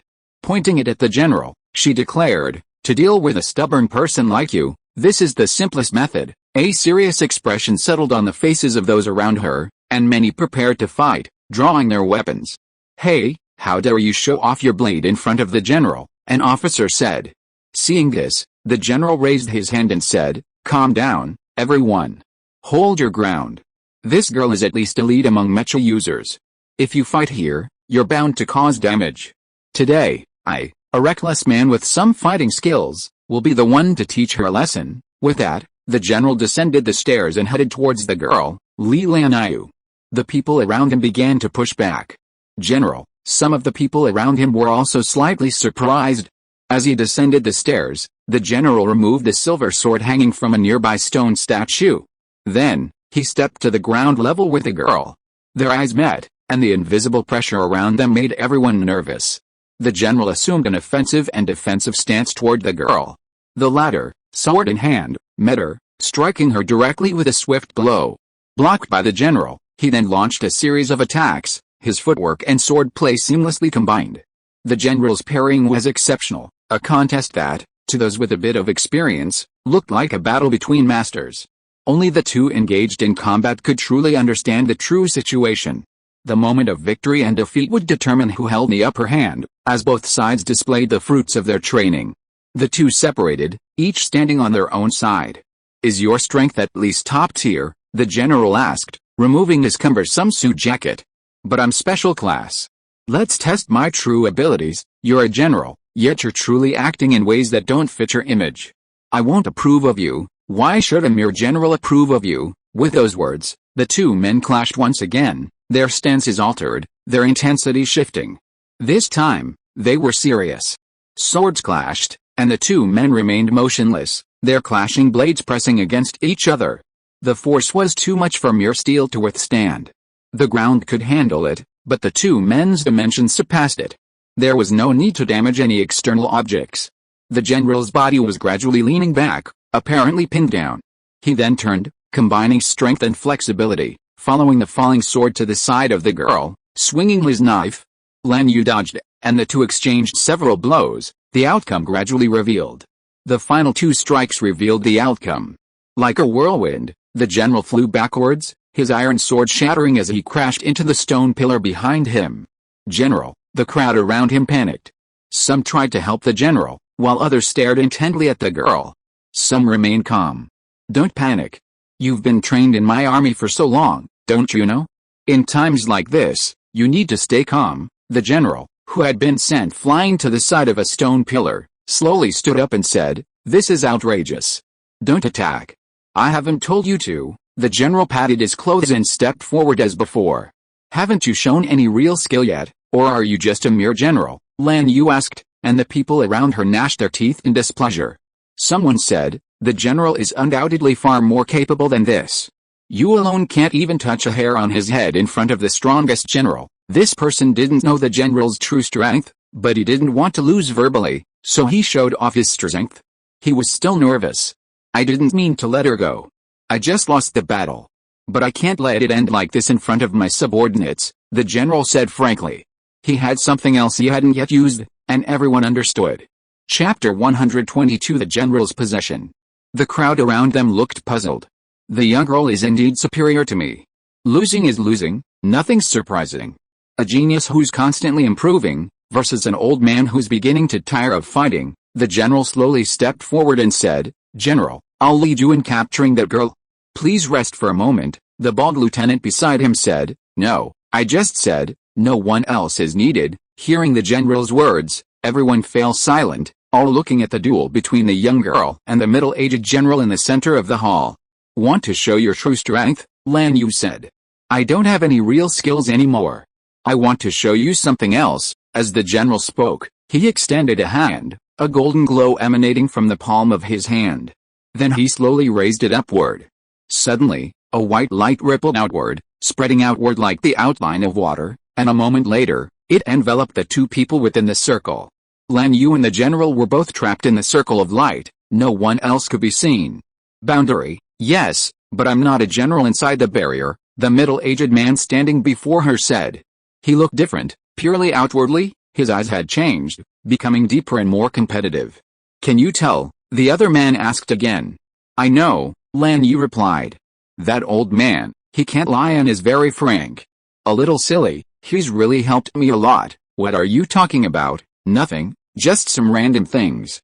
I told you before I send you out, really? I know. You're the controller of the golden bug, Lan Yu concluded, sensing a breath similar to the golden bugs from the man before her. Congratulations, you're right, you kidnapped my sister and released the spirit of the god of light from the temple. Was that all you're doing? Hearing this, the man across from her simply chuckled, not denying it. So all the problems are because of you. That's the end of this conversation. Let's put an end to it. As he spoke, the man's hands naturally emitted a faint glow. Lan Yu silently gazed at the person in front of her, preparing herself accordingly. In the white space around her, streams of golden light gradually appeared, slowly floating in the air like clouds. Then, a golden beam emanated from within, incredibly fast, but was extinguished by Lan Yu's sword strike. Like thunder, a succession of golden beams struck from the clouds, not so fast. Lan Yu swiftly dodged the attacks from multiple directions and parried some from the front with her sword. The beams were powerful, and this was not a good situation for her. If she didn't act quickly, it would be very troublesome. Therefore, Lan Yu quickly approached the person in front of her and struck with an arcing sword from the side.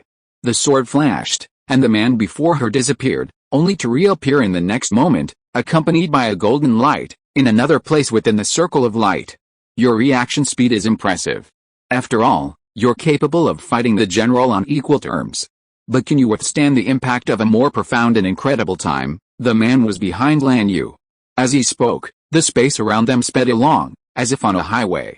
Lan Yu felt like she was on a train. This wasn't just any train, but one moving at an astonishing speed, like a tunnel of time.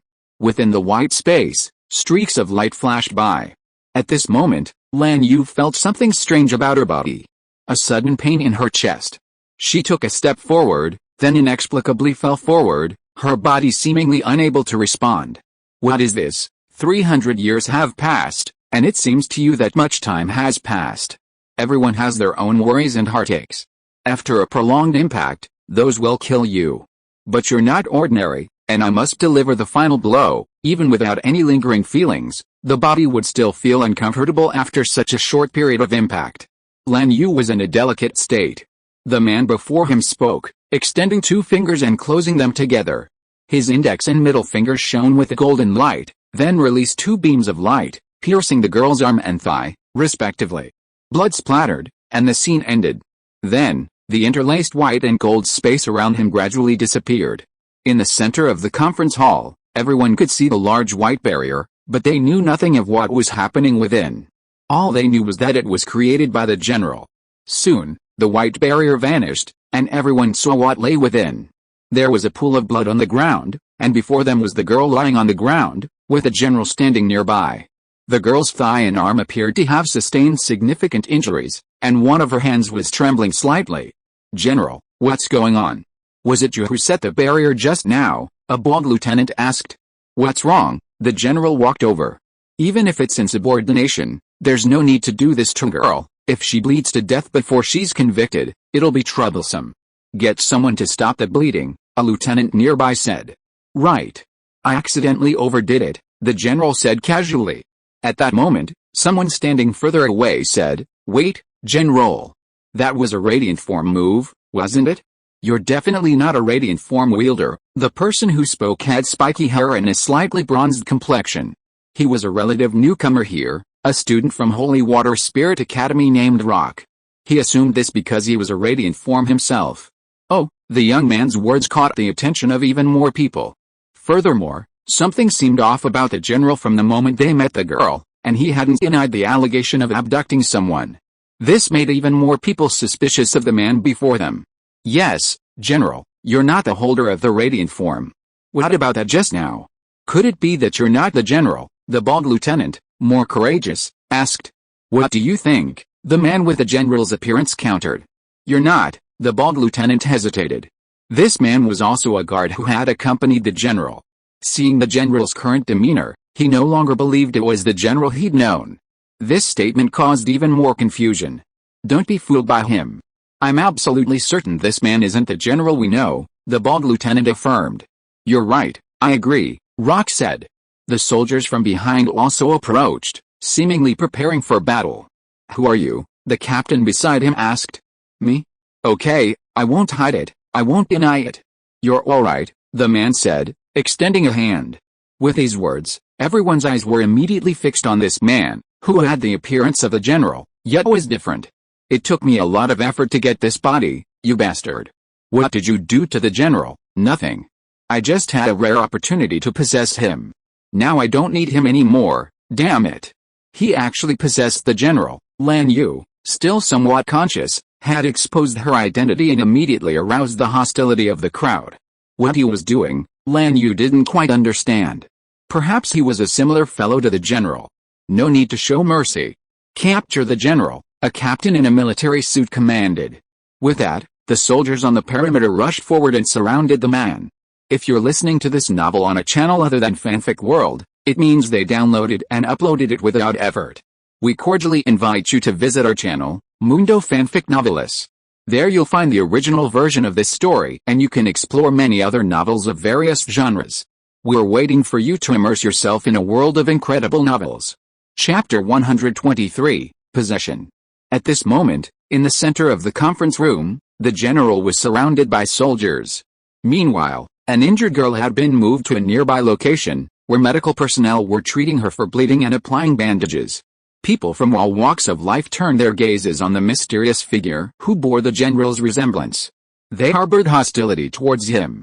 "Attack!" At the commander's command, the soldiers surrounding the general rushed forward, weapons in hand, to meet the general with their swords. The foremost soldier lunged forward with a spear, but the general dodged it, unleashing a beam of light from his fingertips. The blow sent the soldier flying, stopping only after it collided with the wall behind him. The beam struck the soldier hard, causing him to vomit gastric juices and lose his ability to fight. Another soldier, slashing down with a knife, was deflected by the general's spear. Following soldiers continued their attacks, but each was defeated by Yi's masterful and overwhelming technique. Suddenly, several soldiers, seizing their moment, cast a vast net, enveloping the general and attempting to capture him alive. A vast steel net, beneath one blanket, then another, enveloped the general, trapped within it with the soldiers' concerted efforts. At that moment, the general's hand shone with light, and his spear, instantly engulfed in light, resembled a laser. With 2 slashes, he sliced through the iron net, carving a path through it. "Now," one of them shouted, and several elite officers, including the bald lieutenant, advanced, closing in on the general from several directions. The bald lieutenant, wielding an axe, struck the general, exchanging blows with his weapons. He was soon unable to withstand the general's powerful attacks, and another gemstone holder unleashed his power, sending rocks raining down upon the general. The attacks continued uninterrupted, and the general had a wide field of vision, but even then, he was unable to dodge them. Long-range beam attacks grazed the general's knees, then his waist. Gunman, aiming specifically for the general's limbs, struck him in the shoulder. The general was soon covered in wounds and moved quickly, attempting to hide, but was apprehended by several elite officers, both skilled in individual combat. He was pinned to the ground by 2 men, who simultaneously attacked him, pinning him to the ground. You truly lack mercy, truly good subordinates. You've even stolen the general's techniques, demanded the captain, who was restraining the general. That's nothing I can do. Spending time with you will naturally teach you, the general scoffed. The captain, displeased, pinned him down even harder. Suddenly, the general collapsed to the ground, as if dead. The surrounding crowd gathered, and a nearby soldier immediately handcuffed the general's hands. The soldier, however, noticed that the general seemed motionless. What's wrong? Has he fainted? Someone reached out to check his pulse, but there was no movement. Hey, no way. The general's dead, the pulse taker exclaimed in surprise. Everyone around them was also perplexed. The general was killed? Then who's the culprit? Many of those who had fought were puzzled, but those with clear eyes didn't consider it at all, simply looking around. The general wasn't dead, he still had a faint breath, and it was gradually returning. Nearby, a silent, capped soldier stood up from the wall and, taking advantage of the chaos, quietly walked towards the gate. Who is that man? He was just the soldier who had been sent flying against the wall by the general's blow, unable to fight. The face beneath the shadows no longer held the soldier's usual demeanor. His eyes shifted subtly, and his presence was well concealed as he simply ran outside. The man quietly left a meeting room unnoticed. In the corridor to the right of the doorway, I walked past a soldier, a man who looked quite flustered.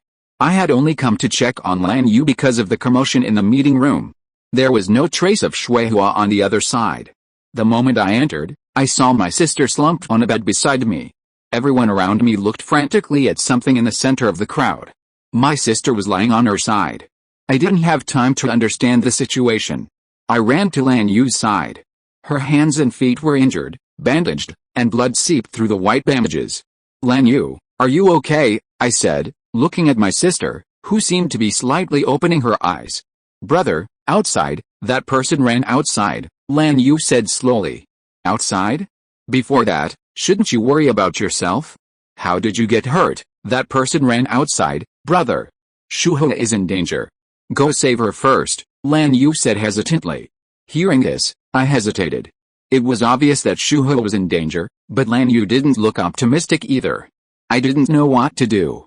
Brother, Lan Yu's eyes were filled with tears, trying to convey something to me.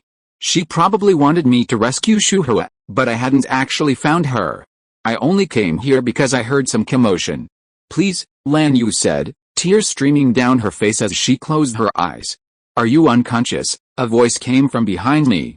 As I put my arm around Lan Yu's shoulder, I looked to the side and saw a familiar figure, Rock. He was from the same academy as me, and I'd heard he'd joined a legion here. Rock, I slowly stood up and said, is this person your sister? She mentioned Shuihua just now. Could it be that she is referring to the girl in our college? Rock asked. You are right, Rock. Shuihua and Lan Yu are both my sisters. You have been here before. Do you know what happened? Hearing this, Rock was silent. He was thinking about something. After a moment, he said, could it be that Shuihua was taken away by someone? Yes, it was the general here who did it. Lan Yu said just now that the man escaped outside. What exactly does that mean? That man is the one who possessed the general and escaped outside. He probably left the general's body just now, hid in a soldier's body, and sneaked out. That should be the case, Rock said. The person who possessed the general, that person escaped outside. Shuihua is very dangerous. Connecting them together, the general is not the general, and the possessed person is the real criminal who kidnapped Shuihua. That's what happened. Lan Yu may want to convey these words to me. But time is running out. Observing the crowd carefully, the general collapsed in the center and the unconscious man were probably the normal generals, while the one who abducted my sister was the possessed one. I then turned to Rock. Where did that man go just now? You felt it, right?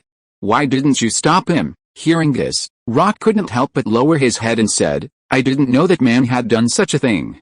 I just felt that there was a huge power hidden in him. If I acted on my own, I'm afraid I wouldn't have any chance of winning. What is that? You're a direct soldier, and you're such a coward, I said bluntly, furious. Hearing this, Rock also felt unhappy and grabbed my collar out of frustration. You guy, we tangled together for a while, unwilling to give up, when suddenly a familiar voice came from the doorway, and we were restrained and separated by a force. What's going on? A civil war among classmates. A young girl, Xingze, wearing our school uniform, was speaking. She had long black hair and glasses, a dignified look. Beside her were two familiar figures, Rebo and the red-haired man. Xingze, Rock noticed that it was her power that separated us. What on earth has happened? Why is there such chaos in the general's mansion? Rebo asked. As we could see, the three people before us were all students of Mecha Academy. What brought you here? I asked, having calmed down a bit. Nothing. I just heard from a teacher at the academy that a student from our class had been kidnapped, so they sent a few of us here to help, said the red-haired man. It seemed that the news of my sister's disappearance had reached the academy, leading to this situation. Xingze, observing the commotion within the general's residence and the general's mood swings, spoke up. I don't know what's going on, but it looks like a very urgent situation. Let me take a look at the situation. She didn't question us after this statement. Instead, two blue auras emanated from her, penetrating Rock and me, revealing our recent encounter. Is that so? After a moment, Xingze glanced over and said, it seems the situation is truly urgent.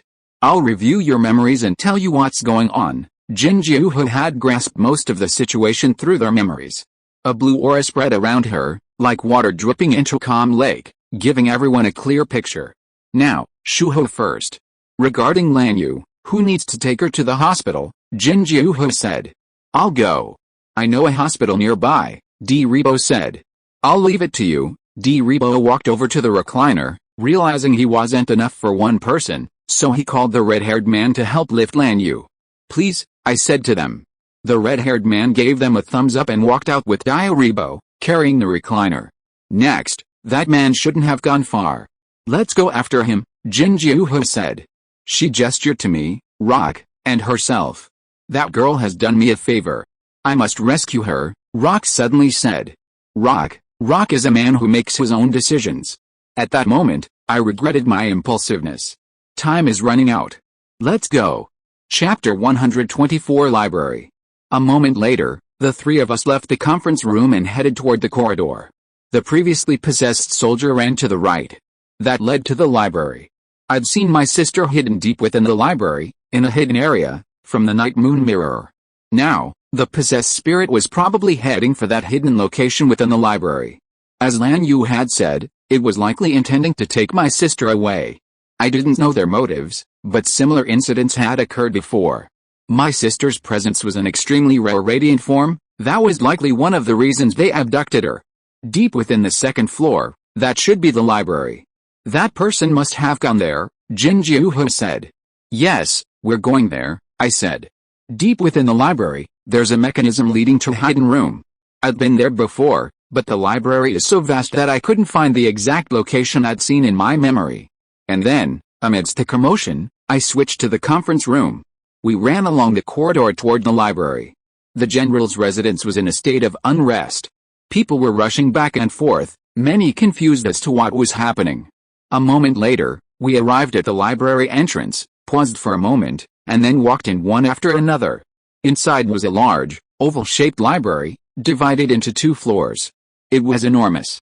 The second floor the other party was heading for was likely the upper one, but even so, we had to find Shuho, or the possessed soldier. Amidst this sea of books deep within the library, in a corner of the second floor, there were also rows of tall, neatly arranged books.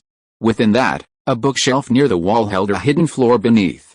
The possessed soldier, following the library's path, approached the location and, using landmarks, quickly identified the correct location. He retrieved several books from the bottom shelf. Behind the books was a hidden partition. Removing it revealed a rotating mechanism. Turning it opened a bookshelf. The person slightly opened the bookshelf, creating a gap about a body's length between the bookshelf and the hidden passage behind it. He then entered. By touching a switch inside, the bookshelf closed again. Behind the bookshelves lay a dimly lit passageway, lined with numerous bookshelves and volumes. It was still part of the library, though it was a lesser-known area. Ahead, a light blazed, and a man sat at a table and chairs, reading under the glow. Eckerd, the possessed soldier called out. The silver-haired man turned toward the passageway entrance and spotted a soldier. He placed a book on the table and said, "Is that you, the general spirit?" "Yes, it's me." "Give me the key." "I see. That's almost the end of what I need to do for you." Eckerd, holding the key, walked toward the soldier. The soldier held out his hand, and Eckerd placed the key in his hand. "Thank you for your hard work." The soldier took the key and walked deeper into the passageway. Eckerd glanced back at him and then walked out. "Please, don't leave the cleanup to me." With that, Eckerd left in different directions. The soldier walked all the way to the end of the passage, where a black iron door stood. To enter, he needed the key in his hand. This iron door was no ordinary iron door. It was enclosed in a barrier that prevented ordinary people from entering. Even if ordinary people tried to force their way in, they would encounter problems. Therefore, the key was necessary. It was not easy for ordinary people without the key to enter. We entered the library and, as we passed a passage, saw an elderly man sitting at a counter nearby. He must be the library administrator. The old man saw us approaching and asked, "What's going on outside?" "It looks chaotic, old sir. Something's happened inside the general's mansion. The officials will tell you soon. I want to ask if you saw any soldiers walking this way just now." Hearing this, the old man thought for a moment and said, "Soldiers? I saw several walking by. They all seemed busy, so I asked. But there was one strange guy who seemed to have misguidedly headed towards the second-floor stairs." Hearing this, Xingze nodded to the old man and said, "Thank you." Then she turned to us and said, "They should be upstairs. Let's go." From what I remembered, the scene I saw in the night moon mirror was on the upper floor of the library. Based on the administrator's words, the target was my sister, and she was very likely in this library. As we spoke, we headed to the second floor one after another. Climbing the circular staircase, we reached the second floor of the library, where there were still layers and layers of books. "I can't see. Where should we look for that person?" Rock asked. "The library is indeed large, but you and I should both be able to locate targets within a certain range. It seems we'll have to rely on luck," Xingze said. "If I could memorize that person's magnetic field, I could search for them over a wide area, but right now, I'm only able to do so from close range." Rock replied, "I remember that person somewhere in the library, using a rotating mechanism under a bookshelf to open a hidden door," I said, and began to survey the surrounding terrain based on my remaining memories. Running from left to right, I tried to use the after images in my memory to find similar locations. Xingze and Rock followed me.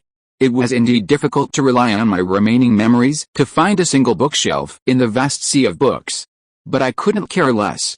I had to find the right spot, scanning the surrounding shelves. I was near a corner. I checked all the shelves close to the wall, specifically closer to the corner. There were several similar locations here, and I had to identify them quickly. Then, I stopped at a corner deep in the corridor. It suddenly matched a corner I remembered, so it was probably there. "Let's take a look over there," I said, running to the bookshelf and starting to remove the books from the bottom shelf, either the very bottom or the second to last. As I unplugged the books from the bottom shelf, I quickly discovered an inconspicuous partition. Pulling it open, I saw a rotating mechanism. I reached out and turned the switch. Suddenly, I heard a sound from behind, the sound of a lock opening. Found it, Xingze looked over and said. "Push the bookshelf aside. The hidden door is behind it," I agreed. "Okay," Xingze said, using her power to move the bookshelf aside. The tall bookshelf was easily pushed aside by Xingze's power, revealing a dimly lit passageway before us. "Is this inside?" Rock asked. "It should be," I confirmed. The scene I saw in the night moon mirror was almost identical to what I saw before me. As we walked inside, we found a number of books and shelves on both sides of the passageway. We continued forward, and up ahead, we could hear footsteps approaching. The lights dimmed, and at the front of the winding passage, a man in a soldier's uniform and cap emerged. He held a sack, half open, seemingly just the right size for a woman. "Is that you, the kidnapper?" I asked the man in front of me. "What are you talking about?" he demanded. "Open the bag and see what's inside," I said solemnly. "It's something precious, I can't just show it to anyone, it's my sister, right?" The man remained calm, simply carrying the bag. Who knew? He didn't deny or confirm, but there was no need. Through the gap in the sack, I saw my sister's upper body, her clothes, and her hair. Give her back to me. This is a warning, really? Looks like we have nothing more to say, the man spoke, and a golden light slowly emanated from behind him. A golden figure gradually floated up into the sky from behind. The figure was completely golden, with hair standing up on its head like a lion, slender limbs, and a pair of golden wings. It was almost human-like and looked like an original spirit, but I had seen that posture somewhere before. Chapter 125, Possessed Escape. It was strikingly similar to the image I'd seen on the wall inside the temple. The golden light emanating from the spirit illuminated the dim passage. Genticloid, I recalled the name the white-clad guardian spirit had told me in the temple. Yes, how did you know that name? You've been to that temple, and the people there told you, the soldier said. The spirit radiated an incredible light, brighter than any other, astonishing rock in his radiant form. It was the same immense power he'd felt earlier, or inspiring. The god of radiance, rumor has it, has been sealed. If that's what we see before us, it could be very ominous, Chikayuhana said. The few who knew about the god of radiance, and those who had some connection to him, were all present. What is this? You all know something about the god of radiance, yet you're trying to stop me, the possessed soldier said. Nothing, I just want you to return my sister, I said. At the same moment, light emanated from my palm, and a green and orange figure slowly emerged from the ground. As planned, I'll fight you. Try it and see if that one's the real deal. With these words, the cyan-orange figure approached the floating golden figure, striking it with a powerful punch. Instantly, the fist collided with the figure above, and the golden and cyan-orange energies collided. The intense energy created a powerful gust of wind. Many books on the surrounding shelves flew away. Both of them retreated slightly, and then a dazzling white light emanated from the god of light, filling our vision with a blaze of white, all ready to meet the enemy. Suddenly, a gentle breeze blew by, and the golden figure passed by me, flying toward the front of the passage. As the white light faded, I saw the back of the soldier sitting behind the god of light as he passed through the hidden intersection. They've escaped. The possessed soldier, carrying the sack, vanished. I was a step too late, reacting and running outside. I reached the second floor of the library. A bookshelf in front of me had been overturned, and up ahead, a second-floor window had been smashed through. The golden figure and the man behind it both broke through the window and flew away into the sky. That guy, I watched the receding figure, unable to do anything. In terms of speed, it was probably far behind. Although not as fast as lightning, I still had no way to stop it. Don't worry, I have memorized the characteristics of that person, Rock, who walked to my side at this time, said. Behind him, Xingze also came over and said, don't chase, the other party is the real one. Your sister was taken away by her. Why is that? It is better to find out the reason first. Is your sister in danger? She may be in danger when doing this, but you are right, I said. It's great that you can understand. Your sister has been abducted by him for 2 days. So far, the other party seems to have done nothing. Judging from the fact that he must take Shuhe away no matter what, Shuhe should be a very important existence, so she will not be treated well for the time being. It is not necessarily necessary for the other party to protect her, Xingze said. This is just a guess. Hurry up, Rock said. That's why we have to find a reason for the other party to take Shuhe away. Not only that, when we really have to fight, we need more battles to fight against the unfinished product of the God of Light. Otherwise, the chances of winning are not high. Then what do you think we should do? And you said that the God of Light is an unfinished product, Rock said again. Well, if it's truly the God of Light, it wouldn't be on par with Xingze's original spirit. Next, we'll need to divide the work. Rock is a similarly skilled reconnaissance type, so he can track that man. He nodded and said, as you said, my optical network can now scan for specific targets within range. If he's still hiding in the city, I'll find him in no time. Be careful. Once you locate your target, try not to get too close, Xingze said. I understand. Let's go, Rock said, flying out the cracked window. Both a radiant and sky forms possess a certain degree of flight. I silently gazed at Xingze. She understood, and turned to me, saying, Xingze, come with me to search for clues, okay? We haven't actually seen the hidden passage we just visited. That's where Shuhe has been trapped for the past few days. Perhaps there's something in there. I see. I thought that made sense, And with that, I and Xingze began to head towards the hidden passage we had visited before. We walked through the scattered area, where many books had fallen to the ground in the aftermath of the previous impact. We continued our way deeper into the passage, and soon reached the end. There was a half-open door. That was where the man had exited earlier, leaving the door open. We entered. It was still dim, but there were several oil lamps nearby. We lit them with a nearby lighter. After illuminating the dimly lit room, we could see a study of sorts. There was a chair and a round stone table in the center. Carved into it were some ancient characters and related images. "What is this?" I asked, puzzled. "It looks like an ancient stone tablet. The writing is so old, we can't seem to decipher it." The stone tablet bore the shapes of the sun, the moon, and a human. Among them was a familiar image, a figure resembling the god of light, situated directly above. Shuho was imprisoned here. Xingze then began to walk around the surrounding bookshelves, searching for a book. After searching for a while, she found a thick, ancient book and flipped it open. She looked at the image inside. The cover of the book had a sun image similar to the one on the stone tablet, so she had taken it out. It seemed to contain a story related to the text. Did that guy get too careless? "There's a book here that can solve the mystery on the stone tablet," Xingze said. "Really? If the pattern on the stone tablet is related to the man who took my sister away, we need to decipher it as soon as possible," I said. "Yes, the image on that stone tablet, a person bound in a coffin, seems to be reminiscent of something." As Xingze said this, I vaguely thought that the person bound in the coffin might be my sister. "It takes time to decipher, at least 1 to 3 days, please. It seems that I can't help much here." "Can I go to Rock?" I said. "No. Xingze should contact the other 2 people first and ask them to help contact the Academy and the General's mansion to convey the correct information to them, so as to stop their riots," Xingze said while flipping through the book. "That's right, Xingze, you have always been calm." "Thank you very much," I expressed my gratitude. Hearing this, Xingze just shook her head lightly and showed a faint smile that said please don't mind it, and we parted ways. End of this chapter. Thank you very much for reaching the end. Don't forget to like. Looking for more exclusive content and immediate access? Subscribe to our Patreon. Remember, every like, subscription, or donation encourages us to continue. Thanks to everyone, see you in the next video.